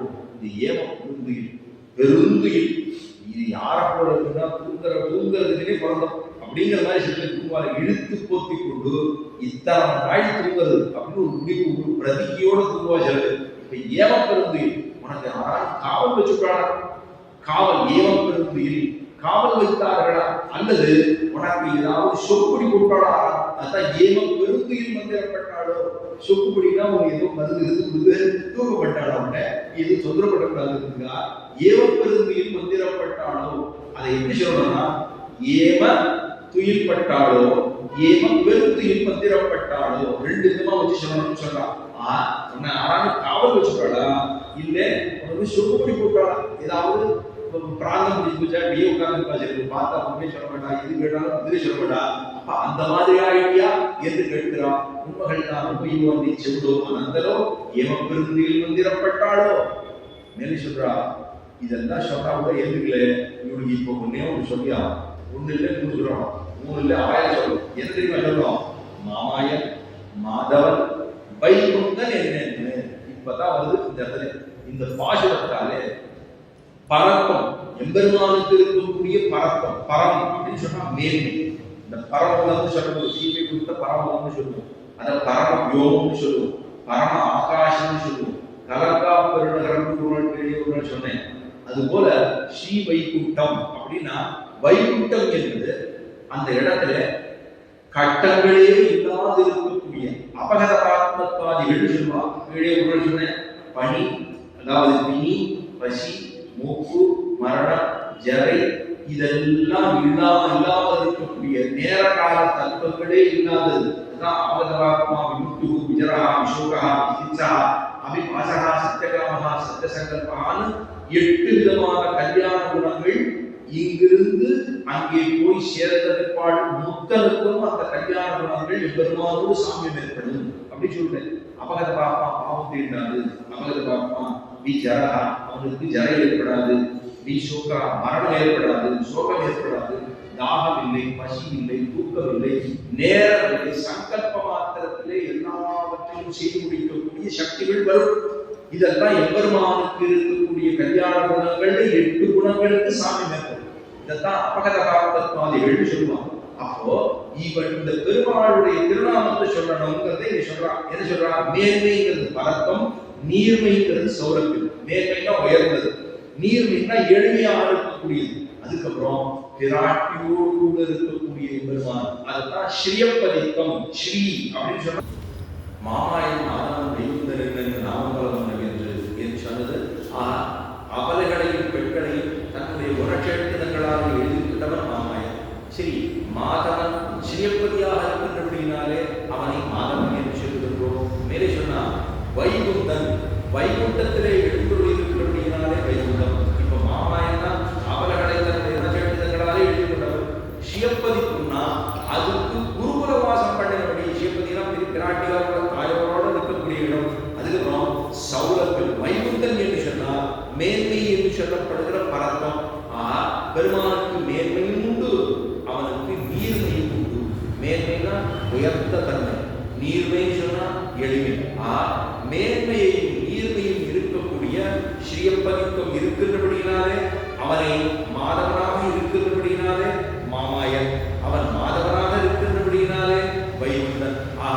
மாதவனாக இருக்கிறபடியினாலதான் அவன் எளிமையாகவும் இருக்கா, மேன்மையாகவும் இருக்கான். அப்ப பிராட்டியினுடைய சம்பந்தம் இருக்கின்றபடியினாலே பகவான் இத்தனை தூரம் நமக்கு அருள் புரிகிறான். இப்படின்னு சொல்லப்படுகிற 1000 திருநாமங்களை சொல்ல வேண்டும். சகஸ்ரநாமத்தியாயத்தில் ஒரு இடத்துல வந்து லோகநாதா, மாதவா, பக்தவத்சலா, இது 3 திருநாமம் தொடர்ந்து வருது. சகஸ்ரநாமங்கிறது மகாபாரதத்தின் ஒரு பகுதி தான், ஒரு பகுதி. அது அதே போல பகவத்கீதையும் ஒரு பகுதி, விஷ்ணு சகஸ்ரநாம அத்தியாயமும் மற்றொரு பகுதி. அதுலதான் முதல்ல லோகநாதா, மாதவா, சேதாப்ப இங்கேயும் மாமாயன், மாதவன், வைகுத்தன் அப்படின்னு 3 திருநாமங்கள் மேன்மையை சொல்லி, சௌரபியத்தை சொல்லி, பரத்தத்தை சொல்லி, நீர்மையை சொல்லி, சிவப்பதித்தத்தையும் சொல்லுகிறபடினாலே அவனுடைய திருநாமங்கள் 1 இல்லை 2 இல்லை 1000 திருநாமம் விட்டு சகஸ்ரநாம அத்தியாயத்திலோ நாமம் பலவும் நவின்று இவ்வளவு திருநாமங்களை ஒன்றா சொல்லிக்கொண்டு நாமம் பலவும் நவின்று ஏதோ அவனுடைய திருநாமங்களை சொல்ல வேணும், நாம் எழுந்திருக்க வேண்டும், அவனுடைய திருநாமங்களை பாட வேணும் சொல்லி சொன்னதுதான் நவின்று ஏதோ ரம்பாவாய் என்று சொன்னது இந்த 9வது வசனம். மேலே ஸ்ரீ ரங்க மகாத்மத்தை பற்றி சொல்லிக் கொண்டிருந்தோ அதிலே எப்படி தர்மபர்மாவானவன் தானும் பூஜை பண்ண வேண்டும், எம்பெருமானை நோக்கி தபம் பண்ண வேண்டும், ஸ்ரீ ரங்கபெருமானத்தை பெற வேண்டும்ங்கிற வரைக்கும் நேற்று பார்க்கணும்.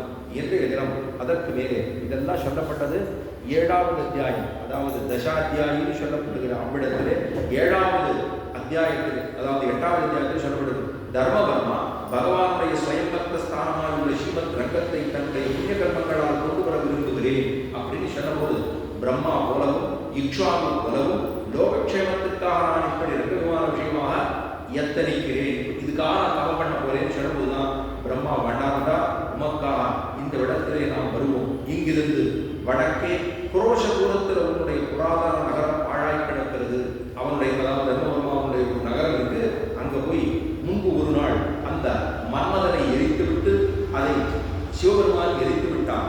அவ்விடத்துக்கும் வடக்கில் புலஸ்ய சிஷ்யராய் புண்ணியசீலராய் ஹிரண்யகேசி எனப்படுவராய் உள்ள தால்பியருடைய ஆசிரமம் இருக்கிறது. வடக்கே புரோஷ தூரத்தில் இருக்கு. அந்த இடத்துல சத்தியபர்மாங்கிற அந்த ராஜாவானவர் தான் நாங்கள் ஒரு காரியமாக ஆசிரமத்துக்கு போயிருந்தோம், ரிஷியுடைய ஆசிரமத்துக்கு போயிருந்தோம். ஆசிரமத்துக்கு வடமேற்கு நீலிவனம் அப்படிங்கிறது இன்று இருக்கு, திருப்பைஞ்சிலின்னு பேர். அந்த இடத்துல ஒரு பெரிய சிவக்ஷேத்திரம் உண்டு, திருநீலிவனம், திருவள்ளரைக்கு 2 மைல் தூரம் மேற்கு இருக்கக்கூடிய ஒரு இடம். அந்த இடத்துல நீலிவனம் வந்து தமிழ பேரு திருப்பைஞ்சலி என்பது அந்த இடத்துக்கு பேரு. அங்கே காடு உள்ளது. அவ்வனத்தில் உள்ள வியாக்கிராசுரனை பகவான் வதம் செய்துவிட்டு நாங்கள் இருந்த ஆசிரமத்துக்கு வந்து சேர்ந்தார். நாங்கள் பகவானை ஆராதித்து இவ்விடமே நித்தியவாசம் செய்ய வேண்டும் என்று பிரார்த்தித்தோம். மகர்ஷிகளை பார்த்து சொல்றார், மகர்ஷிகளே உங்களுக்கு யுத்தம் செய்வதற்காக நான் சீக்கிரம் காவேரி தீரத்தில் வருவேன். ரங்கநாத பெருமாள் சொல்றார், உங்களுக்குலாம் மகர்ஷிகள்லாம் சொன்னா நீ இங்கே இருந்துமே, நான் இல்லை, நான் காவேரி தீரத்துக்கு வருவேன், காத்திருந்தோம் அப்படின்னு சொல்லிட்டு சந்திரபுஷ்கரனுக்கு கரைக்கு வரப்போகிறேன். அங்க வரப்போறேன், நான் ராமனாய் வந்து ராவணனை வதித்த பிறகு என்னுடைய ஸ்ரீரங்க விமானத்தை விபீஷண வியாஜத்தாலே நீங்கள் புஷ்கரக்கரையில் தரிசிப்பீர்கள். விபீஷணனுக்கு நான் கொடுப்பேன், அவர் கொண்டு வந்து இங்கே வைப்பார், அவர் உற்சவங்கள் நான் பண்ணுவார் என்று சொல்லி பகவான் தேவர்களோடு புறப்பட்டு சென்றார். அப்பதான் நாங்கள் சூரிய மண்டலம் வரையில் பின்தொடர்ந்து போனோம். பெருமாள் ரிஷிகள்லாம் சூரிய மண்டலம் வரைக்கும் போய் பார்த்தாராம். அப்பொழுது சூரியன் எங்களிடம் சொன்னதாகும். சூரியன் என்ன சொல்றார், ரிஷிகள் சொல்றார், என்ன சொல்றாங்கன்னா, நான் முன்பு ரங்கநாதை பிரம்மலோகத்தில் பூஜித்த போது நீர் என்னுடைய புத்திர பௌத்திராதிகளால் நித்தியமாக ஆராதிக்கப்பட வேண்டும் என்று பிரார்த்தித்தேன். இவர் பிரம்மா கேட்டுட்டார், என்னுடைய புத்திர பௌத்திராதிகள் எல்லாம் செய்யணும்னு சூரிய வம்சத்தில் இருந்தவா கேட்டுட்டார். உடனே பகவான் பிரசன்னராகி உன்னுடைய வம்சியர்களாலும் மற்றவர்களாலும் நான் அயோத்தியிலும் காவேரியிலும் ஆராதிக்கப்படுவேன். அப்பவே அவர் சொல்ற பெருமாள், உங்க சூரிய வம்சத்தில் இருக்கிறவாலும் சரி, மற்றும் இருக்கக்கூடிய சோழராஜாக்களாலும் சரி, காவேரி தீரத்திலே அவர்களாலே பூஜை பண்ணப்படுவேன் என்று சொல்லி கலியுகத்தில் ஜனங்கள் கதியற்று கிடக்கும் போது, கலியுகத்தில் கதியே இல்லாமல் இருக்கிற பொழுது நான் எல்லோருக்கும் சுலபனாக இருப்பேன். சுலபனாக இருப்பேன்னா என்ன அர்த்தம்? இங்கேருந்து நம்ம போனோம்னா ஸ்ரீரங்கத்தில் ஆச்சு 3 மணி நாள் போனோம்னா நேரம் போனோம், சந்நிதிக்கு போகலாம், பெருமாளை செய்யலாம். இதே பெருமாளை நான் சத்தியலோகத்தில் போய் செய்கிறேன்னா எங்கேருந்து வருது? சத்தியலோகம் எங்கே இருக்குதுன்னே நமக்கு தெரியாது. 7வது லோகம் சொல்கிறாங்க, எவ்வளோ தூரம் இருக்குது, ஏதாவது வண்டி காடி வச்சுட்டு போகலாமா, எப்படி போகிறதுன்னு நமக்கு தெரியாது. இங்கே ஸ்ரீரங்கத்துலலாம் போயிடலாம் முடியும் அப்படின்னு சொல்கிறான். ஆனால் கலிகாலத்தில் பாவிகளும் நாஸ்திகர்களும் வியாபிக்கும் போது நான் துர்லபனாவே. கலிகாலத்தில் நாஸ்திகர்களும் சரி, வேற என்னை துரோகிக்கக்கூடியவர்களாக இருந்தாலும் அவர்களோடு பாவிட்டர்கள் இருக்கும்போது நான் துர்லபனாவே, அப்படின்னா சேவிப்பதற்கு அரிதாக போய்விடுவேன் என்று சொன்னார். ஆகையா சிரேயஸை விரும்பும் பிராமணர்கள் காவேரி தீரத்தில் வசிக்கட்டும். அங்க இருக்கக்கூடியவர்கள் ஸ்ரீரங்கம்னு சொன்னோம்னா அங்க இருக்கக்கூடிய பிராமணர்கள் இருக்கக்கூடிய பூஜைகள்லாம் பண்றாங்க. எனக்கு இக்ஷ்வாகு வம்சத்தவர்களும் சோழ வம்சத்தவர்களும் பிரியமானவர்கள். இது ரங்கநாதன் பெருமாள் சொல்றார், இக்ஷ்வாகு குலத்தவர்களும் சோழராஜாக்களும் எனக்கு ரொம்ப பிரியமானவர்கள் என்று சொல்லி சோழராஜாவான தர்மவர்மாவை உத்தேசித்து ரங்கநாதன் சீக்கிரத்தில் காவேரி தீரம் வருவார். இதெல்லாம் ஆறு சொல்றார். மகரிஷிகளுக்கு சொன்னதான வாக்கியம் பிரம்மா சொன்னது. எவ்வளவு சொல்றார்? தர்மவர்மனே, மேலே தொடர்கிறார். தர்மவர்மனே, சூரியன் சொன்னதை கேட்டு நாங்கள் திரும்பி வந்தோம். அது முதல் நீங்கள் ரங்கநாதனுக்காக இங்கேயே வாசம் செய்கிறோம். பகவான் ராமனாக அவதரிக்கிறார், ராவணனை வதம் செய்கிறார். நம்முடைய பயம் நீங்கும். விபீஷணன் ரங்கவமானத்தை கொண்டு வருவார். நாங்கள் சொல்வது சத்தியம். இங்க வரத்தான் போறார். ராஜனே, நீ தபஸ் செய்வதை விட்டுவிடு. தர்மவர்மாவுக்கு சொல்றார், நீ தபஸ் பண்றதற்கு ராஜ பரிபாலனம் செய்வதற்கு புறப்பட்டு போ என்று விபீஷணன் வந்ததும் உனக்கு தெரிவிக்கிறோம் அப்படின்னு சொல்லி முடிச்சிருக்கார். இப்ப சிவன் சொல்றார், நாரதருக்கு சொல்றார், நாரதரே, ரிஷிகள் இப்படி சொன்னதும் தர்மவர்மா காவேரி தென்கரையிலே இருக்கக்கூடிய தன்னுடைய நிச்சுலாபுரிக்கு போனார். அடுத்து நிச்சுலாபுரின்னு ஒரு இடத்துல சொல்றான். நிச்சுலாபுரிக்கு வேற ஒண்ணும் இல்லை, உறையூருக்கு தான் நிச்சுலாபுரின்னு பேரு. அந்த விராட்டு தாயாருக்கு கமலவல்லி நாச்சியார் இருக்குது. நிச்சுலா தேவிங்கிற மற்றொரு திருநாமம் அங்க நிச்சுலாபுரி. சோழராஜா தர்மவர்மா அங்க போயிட்டாரோ, அந்த இடத்துக்கு நிச்சுலாபுரி உறையூர். பெருமாள் போய் சொல்லிட்டு காவேரிக்கு தெற்கு கரையில் இருக்கக்கூடியது உறையூர், வடக்கு கரையில் இருக்கக்கூடியது ஸ்ரீரங்கம். தெற்கு காவேரிக்கு 2 கரை இப்படி ஓடுது இல்லையோ, மேற்கேது கிழக்கு ஓடுது இல்லையோ. தெற்கு கரைன்னு சொன்னா உறையூர்ல இருக்கு. அங்கதான் பெருமாள் உறையூர்லே அழகிய மணவாளன் அப்படிங்கிற பெருமாள். ஸ்ரீரங்கத்தில் இருக்கிற பெருமாள் உற்சவமூர்த்தி பங்குனி மாசம் ஆயில்ய திருநட்சத்திரத்துக்கு அங்க எழுதுகிறார். இங்கிருந்து போறார். போய் உறையூருக்கு போய் அந்த ஊர்ல அவர் பேர் தெரியுமா? மாப்பிளசாமின்னு பேரு அந்த ஊர்ல. அதே போல திருக்கண்டபுரத்தில் இருக்கக்கூடிய சௌராஜ பெருமாள், திருக்கண்டபுரம் கிழக்கு சமுத்திர கரையில இருக்கு. அந்த பக்கம் மன்னார்குடி தாண்டி திருக்கண்டபுரம். அங்க இருக்கக்கூடிய சௌராஜ பெருமாளும் ஒரு நாள் திருமலராயப்பட்டணம்னு காவேரி, அதாவது சாகரம் சமுத்திரத்தினுடைய கரைக்கு ஒரு நாள் போறார். கிட்டத்தட்ட 20 மைல் தூரம் பெருமாள் இங்கிருந்து அங்க போறார். மீனவர்கள் செம்படவர்கள் இருக்கக்கூடிய இடத்துக்கு ஒரு நாள் பூரா பெருமாளுக்கு இருக்கார். அந்த ஊரே அந்த பெருமாளுக்கு சௌராஜ பெருமாளுக்கு மாப்பிள்ளசாமின்னு அவள் கூப்பிடுவான். அந்த பெருமாளுக்கு அத்தனை மண்டகப்படி நடக்கும். மீனவர்கள் பூரா மீனவர்களுக்குன்னே அன்னைக்கு பூரா அவர்களுக்கு தான் உபயோகம் பெருமாள். இந்த சௌராஜ பெருமாள் திருக்கண்டபுரத்திலே கைத்தலம் பெருமாள், திருக்கண்டபுரம் பெருமாளை கைத்தலத்தில் கையிலே பண்ணுவோம். கைத்தல சேவைக்கு ரொம்ப வசதி. இதெல்லாம் மாசி மாசம் மகா நட்சத்திரத்தில் ஒட்டி வரக்கூடிய உற்சவங்கள். அங்கேயும் மாப்பிள்ளை சாமி பேரு. இங்க உறையூர்ல ரங்கநாதனுக்கு மாப்பிள்ளை சாமி பேரு. ஊரே பந்தல் கோலாகலமா இருக்கும். அன்னைக்கு ஒரு நாள் பங்குனி மாதம் ஆயில்ய நட்சத்திரத்துக்கு வந்தோம்னா உறையூர்ல பெருமாள் இந்த ஸ்ரீரங்கத்தில் இருக்கக்கூடிய உற்சவமூர்த்தி அங்க போறார். அங்க போய் அங்க பங்குனி ஆயில்ய மண்டபம்னு ஒரு மண்டபத்துக்கு சன்னிதிக்குள்ள அங்கதான் 2 பேரும் சேர்த்து சேவை, 2 பேருமா சேர்த்து இருந்து பெருமாள் இந்த பக்தர்களுக்கெல்லாம் அனுகிரகம் பண்ணுகிறார். அங்கே சரித்திரம். அந்த நிச்சுலாபுரிக்கு போனார். மேலே சில நாட்களுக்கு பிறகு ராவணன் கொல்லப்பட்டான். விபீஷணன் அங்கே முடிசூட்டப்பட்டான். ராவன் அஸ்வமேத யாகம் செய்ய தொடங்கினார். இதெல்லாம் சரித்திரங்கள்லாம் இவருக்கு காதலப்படுது. ராவணன் அழைக்கப்பட்டது மண்டபம்னு ஒரு மண்டபத்துக்கு சன்னிதிக்குள்ள அங்கதான் 2 பேரும் சேர்த்து சேவை, 2 பேருமா சேர்த்து இருந்து பெருமாள் இந்த பக்தர்களுக்கெல்லாம் அனுகிரகம் பண்ணுகிறார். அங்கே சரித்திரம். அந்த நிச்சுலாபுரிக்கு போனார். மேலே சில நாட்களுக்கு பிறகு ராவணன் கொல்லப்பட்டான். விபீஷணன் அங்கே முடிசூட்டப்பட்டான். ராவன் அஸ்வமேத யாகம் செய்ய தொடங்கினார். இதெல்லாம் சரித்திரங்கள்லாம் இவருக்கு காதலப்படுது. ராவணன் அழைக்கப்பட்டது அயோத்திக்கு வந்து யாகம் முடிந்தவுடன் ஏதோ காரியமாக ராவணன் விடைபெற்றுக் கொண்டு விரைவில் தன் ராஜ்யம் செய்ய போனார். அதாவது தர்மவர்மா அயோத்தியாவுக்கு போயிட்டு அந்த அஸ்வமேத யாகத்தை முடிச்சுட்டு திருப்பி தர்மவர்மா திரும்பி வந்துட்டார் தன்னுடைய தேசத்துக்கு. ராமன் விபீஷணனுக்கு உத்கிருஷ்டமாக சன்மானம் செய்ய விரும்பி பகவானுடைய உற்சவத்துக்கு வேண்டிய சாமக்கிரியைகளையும் பூஜைக்கு வேண்டியவைகளையும் சாஸ்திரம் அறிந்த சிற்பிகளையும் தபஸ்விகளான பிராமணர்களையும் சேர்த்து ரங்க விமானத்தை விபீஷணனுக்கு கொடுத்தார். இந்த யாகெல்லாம் முடிஞ்செல்லாம் பட்டாபிஷேகம் முடிஞ்ச பிற்பாடு நடக்கும். அப்ப என்ன பண்ணார்? நிறைய சிற்பிகள், சிற்பங்கள் பண்ணக்கூடிய சிற்பிகள், அவர்களையும் பிராமணர்களையும் அதுக்கு மேல பூஜைக்கு வேண்டிய விஷயங்கள், அதுக்கப்புறமா அதுக்கு வேண்டிய சம்மானம் செய்ய விரும்பி இதெல்லாம் கொடுக்குறார். எல்லாத்தையும் கொடுக்குறார். சாமக்கிரிகள் பெருமாளுக்கு பூஜை பண்ணணும்னா என்னென்ன வேணும்? பெருமாளுக்கு துளசி, நமக்கு தெரிஞ்சது சொன்னா எது துளசி கொடுக்கணும் பெருமாளுக்கு சேர்ந்து வந்துருக்க. அதுக்கு வேண்டியது ஏலக்காலேருந்து பச்சைக்கற்பூரத்திலேருந்து குங்குமப்பூலேருந்து திரியிலேருந்து எவ்வளவு விஷயம் கட்டப்படுது பெருமாளுக்கு. சாமக்கிரியைகள் பெருமாளுக்கு இது நம்ம வீட்டில் பண்ணுறதுக்கு எவ்வளவுனா கோவிலில் பண்ணுறதுக்கு எவ்வளவு இருக்கும்?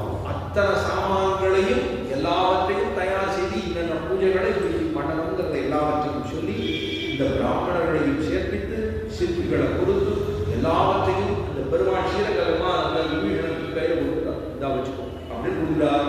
அப்ப அதான் சொல்றது பங்குனி மாதத்தில் வசந்த ருதுவில், பங்குனி மாசங்கிறது வசந்த ருது வந்துடும். இந்த வசந்த ருதுவில் ரோகிணி நட்சத்திரமும் பஞ்சமி திதியும் கூடிய சனிக்கிழமை உஷக்காலத்தில் சுபமுகூர்த்தத்தில் இக்ஷ்வாகு வம்சத்தவர்களுக்கு குலதரமான ஸ்ரீரங்கம் விபீஷணனுக்கு ராமனால் ஒதுக்கப்பட்டது. பங்குனி மாசம் ஞாபகம், பங்குனி மாசத்துக்கு உற்சவத்துக்கு பேர் பிரம்மோற்சவம் என்று பேர். பங்குனி மாசம் பிரம்மோற்சவம். பங்குனி பிரம்மோற்சவம் ஆதி காலத்தில் விபீஷணனாலே நடத்தப்பட்டதுதான் பங்குனி பிரம்மோற்சவம்.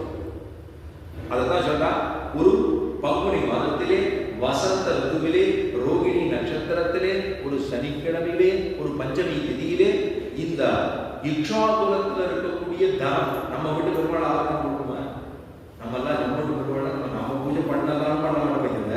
அடுத்த பாடு கொடுத்து நீங்க பூஜை பண்றவாளா இருந்தா பண்ணும்போது கூட சொல்ல மாட்டோம். நம்ம வீட்டு பெருமாள் எங்க தாத்தாக்கள் முத்தாத்தாக்கள்லாம் வச்சிருந்த பெருமாள் 1000 ரூபாய் கொடுக்கும் அப்படி பண்ணுது. நம்ம வீட்டு பெருமாள் நமக்கு பெருமை தானே. ஆனா நம்ம வீட்டு பெருமாளை நான் கொடுக்க மாட்டோம். ஆனா குலதனமாக இருக்கக்கூடிய ஸ்ரீரங்க விமானத்தை, இக்ஷ்வாகு குலத்துக்கு தனமாக இருக்கக்கூடிய ஸ்ரீரங்க விமானத்தை அவனை ஜெகநாதன் என்றும் நாராயணன் என்றும் சொல்லப்படுகிற அந்த பெருமானை கையில அப்படியே பார்த்து கையில் கொடுத்தா விபீஷணன் கொடுத்தார். வாங்கிட்டா விபீஷணன் ராமனை நமஸ்கரித்து விமானத்தை சிரசிலே வைத்துக் கொண்டு தன்னுடைய மந்திரிகளோடு லங்கைக்கு புறப்பட்டான். புறப்பட்டது சித்தமாயினார். சூரியன் உச்சிக்கு வந்தது. சூரியன் உச்சிக்கு வந்தது. சந்திரபுஷ்கரணியில் அனந்த பீடத்தில் விமானத்தை வைத்தான். உச்சி காப்போனே அனந்த புஷ்கரணியில வச்சுட்டாருங்க. வச்சவுடனே சந்திரபுஷ்கரணி கரையில ஸ்ரீரங்க விமானம் வந்த செய்தி எல்லாம் ஊதல் திருவாளர்கள் தெரிஞ்சு வச்சு ஸ்ரீரங்க விமானம் பெருமாளிக்கு வந்திருக்கா அப்படின்னு வந்த உடனே தர்மவர்மாவுக்கு சொன்னான். தர்மவர்மா தானே பிரயத்தனம் பண்ணாலும் தபஸ் பண்ண போறேன்னு சொன்னார்கள். அப்புறம் ஏற்கனவே சொல்லிட்டார் பிரம்மா இங்கெல்லாம் வரப்போறான் பெருமாள் ஏற்கனவே சொல்லியிருக்காரு சொன்னார்கள். அதனாலே தர்மவர்மா அங்கே வந்தான். வந்து ராஜனும் மகரிஷிகளும் விபீஷணனை விமர்சித்தார்கள். விபீஷணனை எல்லாம் குச்சல பிரச்சனை வந்திருக்கிறா எதுவா என்ன எதிர்த்து எல்லோரும் ரங்கநாதனை பூசித்தார்கள். ரங்கநாதனை எல்லாரும் செய்தான். இது 8வது அத்தியாயம். 9வது என்று சொல்றார். ரங்கநாதன் காவேரிக்கு தான் கொடுத்த வரத்தை சொல்லி விபீஷணனை சமாதானம் செய்கிறார். இந்த 9வது அத்தியாயத்துல காவேரி கரைக்கு இந்த பெருமாளை இங்கே எழுந்துள்ள பண்ணட்டம்னு சொல்லி முடிச்சு சமாதானம் பண்ணுகிறார்கள். ஏன்னா மேற்கொண்டினால லங்கைக்கு கொண்டு போக முடியும். அதுக்காக சமாதானம் பண்றான். பிறகு விபீஷணன் ஸ்நானம் செய்து பகவானை பூஷித்தான். பூஷித்து பகவான் விபீஷணனுடைய ஆராதனத்தாலும் தர்மவர்மாவுடைய உபச்சாரத்தாலும் பிராமணருடைய சோத்திரவாடத்தாலும் பெருமான் திருப்தி அடைந்தார். 3 பேர், ஒன்று விபீஷணன், மற்றொன்று தர்மவர்மா, இன்னொன்று பிராமணன். இவா பிராமணன் எல்லாம் பூஜை பண்றான், விபீஷணன் பண்ண பூஜை பண்றான். அதே போல தர்மவர்மா உபச்சாரம் என்ன பண்ணா. இதெல்லாம் பெருமாளுக்கு ரொம்ப பிரியமாப்படுது. அதுக்கப்புறம் காவேரி தீரத்திலேயே சில நாள் வசிக்க வேண்டும் என்று தர்மவர்மா விபீஷணனை பிரார்த்தித்தார். தர்மவர்மா சொல்றான், நீ லங்கை கூட்டு போயிட்டா நாங்கெல்லாம் எங்க வருது, கடல் கடந்து வர முடியாது. அதனால நீங்க கொஞ்ச நாள் இருந்து நீங்க நாங்கள் பெருமாளை இங்கே சேவிச்சிருக்கோம் அப்படின்னு பிரார்த்தித்தான். அப்பொழுது அப்ப சொல்றா, இக்ஷ்வாகு செய்த மகோத்சவம் நாளை ஆரம்பமாகையா. இக்ஷ்வாகு வம்சத்தில் இருக்கிறவா நாளைக்கு ஆரம்பிக்கணும். தேதி குறிச்சு வச்சிருக்கோம், நாளைக்கு தான் ஆரம்பிப்பா. அந்த தேதிக்கு நான் இங்கே இருந்துருக்கேன். இப்ப நான் எப்படி உற்சவம் ஆரம்பிக்க முடியாது. அதனால இங்கே நான் லங்கைக்கு போகணும் அப்படின்னு விபீஷணன் சொல்றான். ஏன்னா நடுவுலதான் ஒரு இந்த பிரேக்கப் ஜேர்னின்னு சொல்றாங்க. அது மாதிரி அயோத்தியாவிலிருந்து புறப்பட்டு அங்கேயிருந்து புறப்படுறதுக்கா பிரேக்கப் ஜேர்னிங்க. ஸ்ரீரங்கத்தில் பிரேக்கப் ஜேர்னி போட்டுருக்கா. போட்டுட்டு அங்கிருந்து திரும்ப புறப்பட்டு போனோம், லங்கைக்கு போனோம். நாளைக்கு உற்சவம் ஆரம்பிக்கிறது, இன்னைக்கு இங்கே நான் இருக்க முடியாது, கிளம்பணும் அப்படின்னு விபீஷணன் சொல்றா. அப்பதான் நான் சீக்கிரம் லங்கைக்கு போக வேண்டும் என்றான் விபீஷணன். அப்பதான் சொல்றான், உற்சவம் இங்கே நடக்கணுமே. அவர் சொல்றாரு, தர்மவர்மா சொல்றார், உற்சவம் இங்கே நடக்கணுமே என்று தர்மவர்மா சொன்னதும் விபீஷணன் அதற்கு இசைந்தார். அதுக்கு ஒத்துண்டார். பிரம்மாவின் சிஷ்யர்களான 5 பிராமணர்களையும் தர்மவர்மாவின் திரவியத்தை கொண்டு முறைப்படி உற்சவத்தை நடத்தினார். பங்குனி மாசம் உற்சவத்தை கூட நடத்தினார். 9 நாள் உற்சவமும் பூர்ணிமை என்று அபிவிருத்தமும் நடந்தன. 9 நாள் உற்சவம் நடந்து முடிஞ்சிட்டு எல்லாம் கிரியைகள் எல்லாம் சரியா பண்ணிட்டு விபீஷணன் உற்சவ நிமித்தமா அரை மாசம் காவேரி தீரத்தில் தங்கியிருந்து 16வது நாளான ஞாயிற்றுக்கிழமை சூரியோதயத்துக்கு முன்பு லங்கைக்கு புறப்பட்டான். இதெல்லாம் முடிஞ்சு 15 நாள் இருந்தாராம். இருந்துட்டு 16வது நாளான ஒரு ஞாயிற்றுக்கிழமை என்ன சூரியோதயத்துக்கு முன்னாலேயே புறப்பட்டாராம். தர்மவர்மாவினிடத்திலும் பிராமணர்களிடத்திலும் விடைபெற்றுக் கொண்டு ரங்க விமானத்தை எடுக்க முற்படுகிறான். காலத்தால எடுக்கிறதுக்கு முற்படுகிறது. அப்ப சொல்றான், அது சிறிதும் சலிக்கவில்லை. அந்த விமானம் நகரவே இல்லை, கொஞ்சம் கூட நகர்த்த முடியும். சிறிதும் சலிக்கவில்லை. எவ்வளவு முயற்சி செய்யும் எத்தனைத்தும் முடியாமல் போயிற்று. அந்த பெருமாள் அங்கிருந்து நகர்த்த முடியாமல் போயிட்டு விபீஷணன் கண்ணீர் சொல்லிய கதறுகிறான். பெருமாளே நீ வந்து ஏன் வரமாட்டேங்கிறேன். விபீஷணன் கண்ணீர் சொல்லிய கதறிக்கொண்டு பகவானுடைய பாதமூலத்திலேயே வீழ்ந்தான். அப்படியே பெருமாள் திருவடியில் விழுந்தான். விழுந்தவுடனே அப்பொழுது பகவான் அவனை எழுப்பி சொன்னதான். பகவான் அவனை எழுப்பி சொல்றார். பெருமாளே பிரத்யட்சமா வந்து சொல்றார், விளந்தாய், காவேரியில் சூழப்பட்ட இந்த தேசம் மிக்க மனோரதமாக உள்ளது. ரொம்ப நல்லா இருக்கு. காவேரிக்கார ரொம்ப அழகா இருக்கு. நான் இங்கே இந்த புஷ்கரணி பாவத்தை போக்க உள்ளது. சந்திர புஷ்கரணி இருக்கு, பாவத்தை போக்கவல்ல சந்திர புஷ்கரணி. ராஜா தர்மவர்மனும் என்னிடம் சதா பக்தி உள்ளவனாக இருக்கிறான். நான் எல்லாருக்கும் தானே புதுதானே தான். பெருமாள் அம்மா அப்பா சொல்லுவா, நாங்கள் உங்க வீட்டில் 7 மணி இருக்குன்னா ஒன்னா சொல்லுவோம், நீ அவனுக்கு தான் பண்ற, நீ இவளுக்கு தான் பண்ற, நீ இவனுக்கு தான் பண்றேங்க. நாங்கள் 2 பேருக்கு புதுதா இருப்பா. ஏப்பா இப்படி சொல்றேன் அப்படின்னு அம்மா அப்பா சொல்றாங்க. இப்போ பெருமாள் சொல்றா, தர்மவர்மாவும் ரொம்ப நாளா எனக்கு தபஸ் பண்ணிட்டு இருக்கான், பண்ணணும்னு நினைக்கிறான், அவனும் பிரியமா இருக்கான். இப்ப சொல்றீங்கள் என்று சதா பக்தி உள்ளவனாக இருக்கிறான். புண்ணியவான்களாக ரிஷிகளும் இங்கு வசிக்கிறார்கள். எல்லாரும் இருக்கா, பூஜை பண்றதுக்கு பிராமணா இருக்கா, அவனுக்கு ரொம்ப பிரியமா இருக்கு. இங்க நிறைய தனவான்கள் நீதிவான்கள் எல்லாரும் வசிச்சிருக்கா. ஆகையா நான் இங்கேயே வசிக்க விரும்புகிறேன், இந்த இடத்துல வசிக்க விரும்புகிறேன். விபீஷணா, நீ லங்கைக்கு போ, முன் நடந்துகிற விஷயம் சொல்லுகிறேன் கேள் அப்படின்னு மேலும் சில கதைகளை தொடர்ந்து ஆரம்பிக்கிறார். அது என்னங்கிறது இப்போ ஸ்ரீரங்கத்தில் வந்து இருந்த பெருமாள் நகரன் அங்கே இருக்கார். இப்ப விபீஷணனுக்கு இவ்வளவு சொல்றார் பெருமாள். இப்படி இவ்வளவுதான் நல்ல நல்ல இடமா இருக்கிறதுனால இந்த இடத்துல கொஞ்ச நாள் இருக்கேனே, தர்மவர்மா பிரார்த்திச்சிருந்தாலே இந்த இடத்துல இருக்கிறேனே சொல்லி முடிச்சதோட ஸ்ரீரங்கத்தில் பெருமாள் அங்கிருந்து நகராமல் இருக்கிறாங்கிற வரைக்கும் இன்றைய தினம் பார்த்தோம். மேலே சொல்ல வேண்டிய விஷயங்களை நாளை பார்ப்போம். இப்பொழுது ஆழ்வாருடைய தரிசனத்திலே முக்கியமான ஆழ்வார் தொண்டரடிப்புடி ஆழ்வார். தொண்டரடிப்புடி ஆழ்வார் பொய்யாழ்வார் பார்த்தோம், பூதத்தாழ்வார் பார்த்தோம், பெய்யாழ்வார் பார்த்தோம், அம்மாழ்வார் பார்த்தோம், குலசேகர ஆழ்வார் பார்த்தோம், அதுக்கப்புறம் பெரிய ஆழ்வார் பார்த்தோம். இப்ப தொண்டரடிப்புடி ஆழ்வார். தொண்டர் அடி பொடி, இந்த அர்த்தம் என்ன? ஒரு தொண்டர். இப்ப என்ன பார்த்தோம்?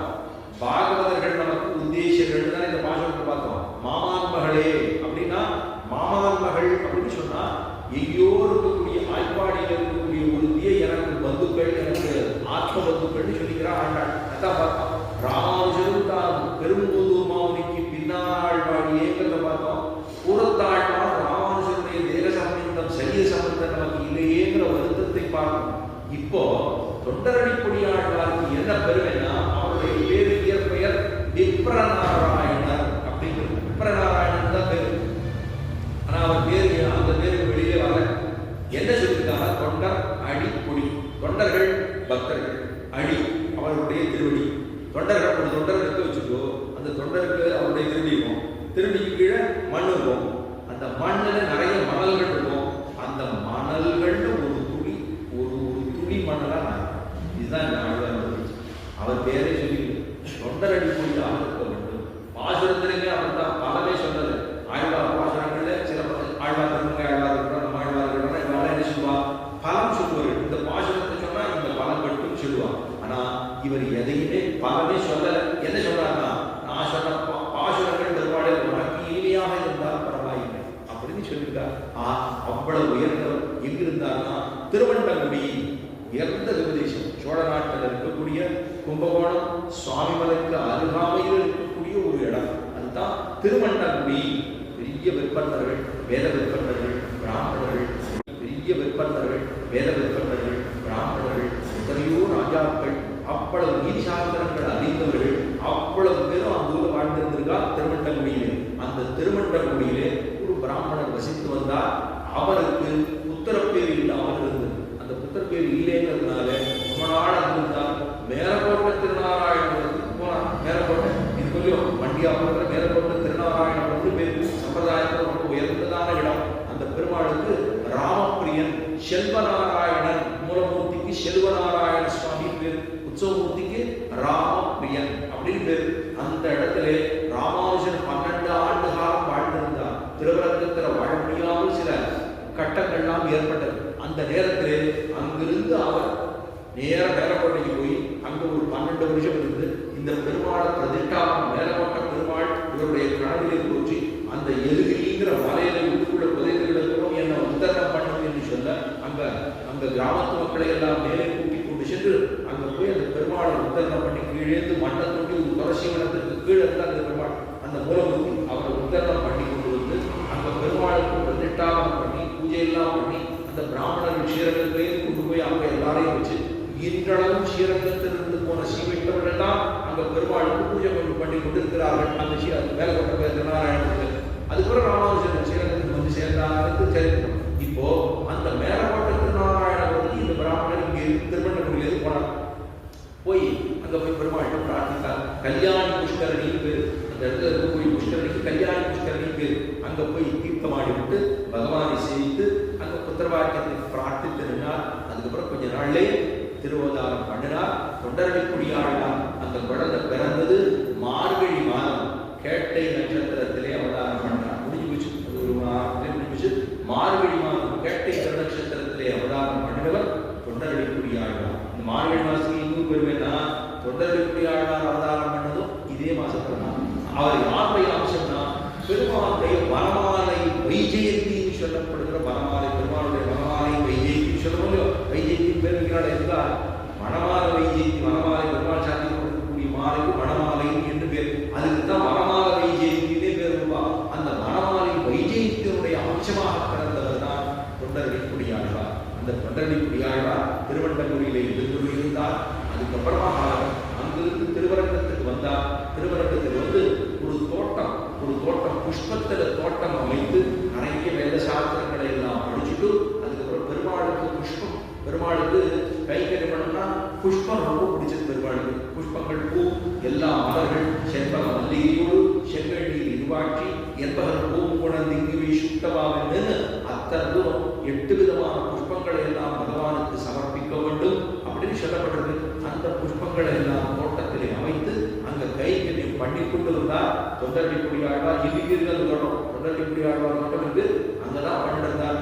அங்கிருந்து பெருமானை இந்த ஸ்ரீரங்கத்தின் பெருமானை மட்டுமே பாடுகள் ஸ்ரீரங்கநாதன் மட்டும்தான் பாடுவாங்க.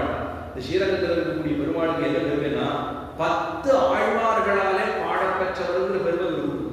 10 ஆழ்வார்கள் திரும்ப நான் சொன்னேன், 12 தான் எல்லாரும் படிச்சிருக்கோம். 12 சொல்றதுக்கு தான் கணக்கு சொல்லிட்டு தெரியா. ஒண்ணு பகவானின் பாசுரத்தாலே பாடுபவர்கள் 10 பேர். என்னுடைய ஆச்சாரியராக இருக்கக்கூடிய குருவை கொண்டாடினவர்கள் 2 பேர்.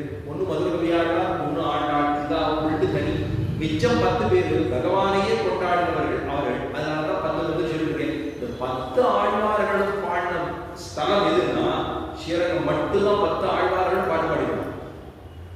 ஆனா திருமலைக்கு இதுல ஒன்னே ஒன்று பரவாயில்ல போச்சு. தொண்டரடிக்குடியாழ்வார் அந்த திருமலை அந்த திருவேங்கடமுடைய பாடவே இல்லை. அதனால அது ஒரு குறை. ஏன்னா 9 ஆழ்வார்கள் பாடினதான் திருமலை, 10 ஆழ்வார்களும் பாடினது ஸ்ரீரங்கம். இங்க இருந்து ஒரு அழைய சுவாமி ஸ்ரீரங்கத்தில் அழைய உற்சவம் நடக்குது தெரியுமா? இந்த அழைய உற்சவம் நடந்தது மகரத்தில் நடந்தது. அப்ப இங்க இருந்து ஒரு அழைய சுவாமி போனாங்க. ஏன்னா இங்க ஸ்ரீரங்கத்தில் பெருமாள் கொண்டாடும் போது பதின்மர் பாடும் பெருமாள்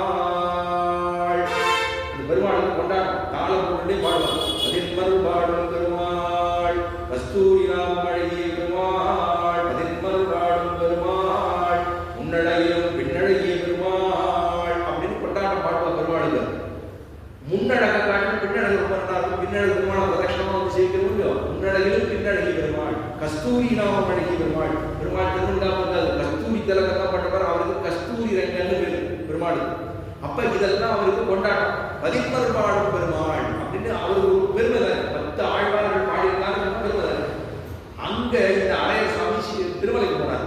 அங்க போனா அங்க போய் அரையர் சேவை செய்யும் பதின்மர் பாடும் பெருமாள் அப்படின்னு பாடுங்க. சுவாமி நிறுத்தம். இங்க 9 ஆழ்வார் தான் பாடிட்டார். உங்க ஆழ்வார் தொண்டரடிக்குடிய ஆழ்வார் சோழியர் பாடவே இல்லை அப்படின்ட்டான். அவர் எந்த குலத்துல பிறந்தார்னா சோழியர்கள் பூர்வசிகை சோழிய குடும்பத்திலே பிராமண குடும்பத்திலே அவதரித்தவர் தொண்டரடிக்குடியார். பூர்வசிகை குச்சிக்குடி அப்படி சொல்லும்போது சோழியன் குருவி சும்மா ஆடாது அப்படி சும்மா ஆடாதுன்னு சொல்லும்போது அது பொதுவா சொல்லுவாங்க. அர்த்தம் வேற. சோழிய குருவி சும்மா ஆடாதுன்னு சொன்னா என்ன அர்த்தம்னா சோழியனுடைய குருவி சும்மாடு ஆகாது. சும்மாடு வச்சுக்கணும் மேல படம் வச்சு பாடல எல்லாரும் வச்சுட்டா அதுக்கு மேல அப்படியே நின்றுட்டே கையை பிடிக்க வேண்டாம். அது சும்மாடு வச்சுக்கிட்டே துணியை சுத்தி வச்சுட்டா அதுக்கு மேல வச்சுக்கலாம். ஆனா இது வந்து சோழியோ குடுமியா இருந்தா குடுமியில போய் படத்தை முடியுமா? அதனால சோழியின் குடுமி சும்மாடு ஆகாதுங்கிறதுனா மருவி மருவி சோழியின் குடுமி சும்மாடாது, சோழியின் குடுமி சும்மாடாதுதான். அப்ப இந்த சோழியின் பூர்வசிக வம்சத்திலே அவதாரம் பண்ணினவர் தான் தொண்டரடி புலியாழ்வார். அவர் 10 அந்த பெருமாளுக்கு ஸ்ரீரங்கநாதன் மட்டும்தான் பாடினார். அவர் திருமாலை என்கிற 45 பாசுரங்களை பாடினார். திருமாலைங்கிற 45 பாசுரம் திருவரங்கநாதனுக்காக மட்டும் பாடினார். காவலில் பரணமைத்து கலிதன்றி கடக்க பாய்ந்து நாவல் புரிதிருந்தோ நமத்தவர் தலைகள் மீதே மூவல கொண்டு விட்டு முதல்வன் நாமங்கத்த ஆவலிப்படம் இறந்தாய் அரங்கமான அருளானே அரங்கமான அருளானே அரங்கமான அருளானேன்னு 45 பாசுரங்கள் இந்த பெருமாளே உன்னுடைய திருநாம சங்கீர்த்தனம் எனக்கு தெரிந்தது ஆகினாலே எவனுடைய தலையிலே நான் காலை வைப்பேன் அப்படின்னா நமத்தவன் தலைகள் மீதே மூல கொண்டு விட்ட முதல்வன் நாமங்கத்த ஆவலிப்பட மாட்டாய். உன்னுடைய திருநாமம் எனக்கு தெரிஞ்சு வச்சுருக்கோ, அதனால எனக்கு தைரியம். பெருமாளே நீ கொடுத்த சக்தியினாலே எவனோட தலைவட நான் காலம் தெரியுமா அப்படின்னா பரமசாந்திகள். ஆனா அவ்வளவு சொல்றாரு. அப்ப திருநாம சங்கீர்த்தனத்துக்குமே ஏற்பட்டது 45 பாசுரங்கள். திருமாலை தெரியாதவர்கள், திருமாலையே தெரியாமல் திருமாலைங்கிற 45 பாசுரங்கள் தெரியாமல் போயிட்டுன்னா திருமாலையே தெரிந்து கொள்ள முடியாது அப்படிங்கிறது. அதுலேயும் கடைசியாக பலனே சொல்லவே இல்லை. இந்த பாசுரங்களை பாடினேனே வளரும் கவளமான மதுரமான கரந்தன்னுள் கவளமால் யான வண்ண கண்ணனை அரங்கமாலை புலவ தொண்டாயிரச்சி தொண்டரடி புடிச்சொல் இடையவும் கவிதையிலும் எவ்விதாக்கு இனியமாறு. நான் சின்ன கவிதை சொல்லியிருக்கேன். இந்த பாசுரத்தை என்ன சொல்ற?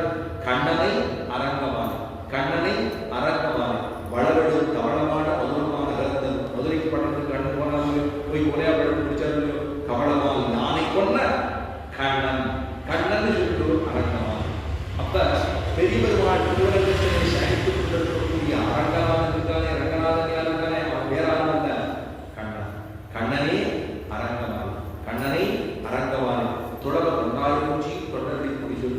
இந்த புஷ்பகேந்திரத்தை பண்ணிக் கொண்டிருக்கிற நாம் இருக்கேனே தொடர தொண்டாயிரத்தி தொண்டரடி புடிச்சொல் இளையப்போ கவிதை. நான் சொன்னது சின்ன வார்த்தை. குழந்தைக்கு தாய் தாய் தாய் தன் குஞ்சு பொன் குஞ்சுன்னு சொல்றாங்க. தான் குழந்தை தன்னோட பேசும் மழையா சொல்லும். அது பெருமையா சொல்லி தாயா. அதுபோல நான் சொன்ன சின்ன வார்த்தைகள் தான் தேவருக்கு உயர்ந்ததாக இருக்க வேண்டுமாக தேவரை பாவித்துக் கொள்ள வேண்டும். இளையப்போ கவிதையிலும் எவ்விதாருக்கு இனியவாறு பெருமானுக்கு ரொம்ப சந்தோஷத்துக்கு தான் நல்லது அப்படின்னு சொன்னவர். இந்த ஒரு 45 பாசுரங்கள் மற்றும் 10 பாசுரங்கள் திருப்பள்ளி எழுச்சியில் பாடினார். கதிரவன் குழந்தை சிகரம் வந்தனைந்தான் கணையில் வளர்ந்தது காலையும் பொழுதால் மதுவிருந்துடைய மாமனர்கள் நாம் மாணவர்கள் வந்து தீண்டி எதிர் செய்து வந்து இருங்களை தீர்த்தும் பிடிகோடு புரசும் அதில் தன் அழகடல் எங்கும் அரங்கத்தம்மா பள்ளி எழுந்தவளாயேன்னு 10 பாசுரங்களால பெருமாள் எழுதுகிறார். காட்டால் பேரே தெரியுமா? திருப்பள்ளி எழுச்சி சொல்லுவான். காட்டால் பெருமாள் எழுதி கொண்டிருக்கு. இந்த திருப்பள்ளி எழுச்சி சொல்லிதான் பெருமாளுடைய திருக்கதவுகள் பூஜை ரூம் இருக்கக்கூடிய கதவுகளை அப்படியே 3 தடவை கதவை கைத்தட்டி கராதாரணம் பண்ணி தான் பெருமாளை எழுப்பணும். திடீர்னு ஜடா கதவு இருக்கணும். கராதாரணம் பண்ணணும். கைத்தறத்தை 3 தடவை பண்ணிட்டு பெருமாளை எழுப்பணும். பள்ளியிலிருந்து அருளாகி பெருமாளை நீ எழுதுக்கணும். ஏன் எங்களுக்கு அனுகிரகம் பண்ண முடியும் அப்படின்னு சொல்லி பாடுகிறவர் இந்த தொண்டரடி புலியாழ்வார். அவனை எங்க சொல்றார் என்று நினைக்கிறேன். இதனுடைய நிகழ்ந்த நாளைக்கு மேற்கொண்டு சொல்லுகிறேன். இப்பொழுது ஆட்டாள் திருவடிக்கு பல்லாண்டு பாடிக்கொண்டு பாசுர அனுசந்தார் பூமணி மாடத்து சுத்தம் விடற்கரிய பூவம் கவளத்து இரடமேல் கண்மலரும் அம்மான் மகளே மணிக்கதவம் தான் திறவாய் மாமீரமலை எழுப்பீரோ மகள் தான் நோயோ நிச்சவிடோ அந்தனோ எவப்பெருந்தில் மந்திரப்பட்டாடோ ஆயம் மாதவன் வைகுந்தன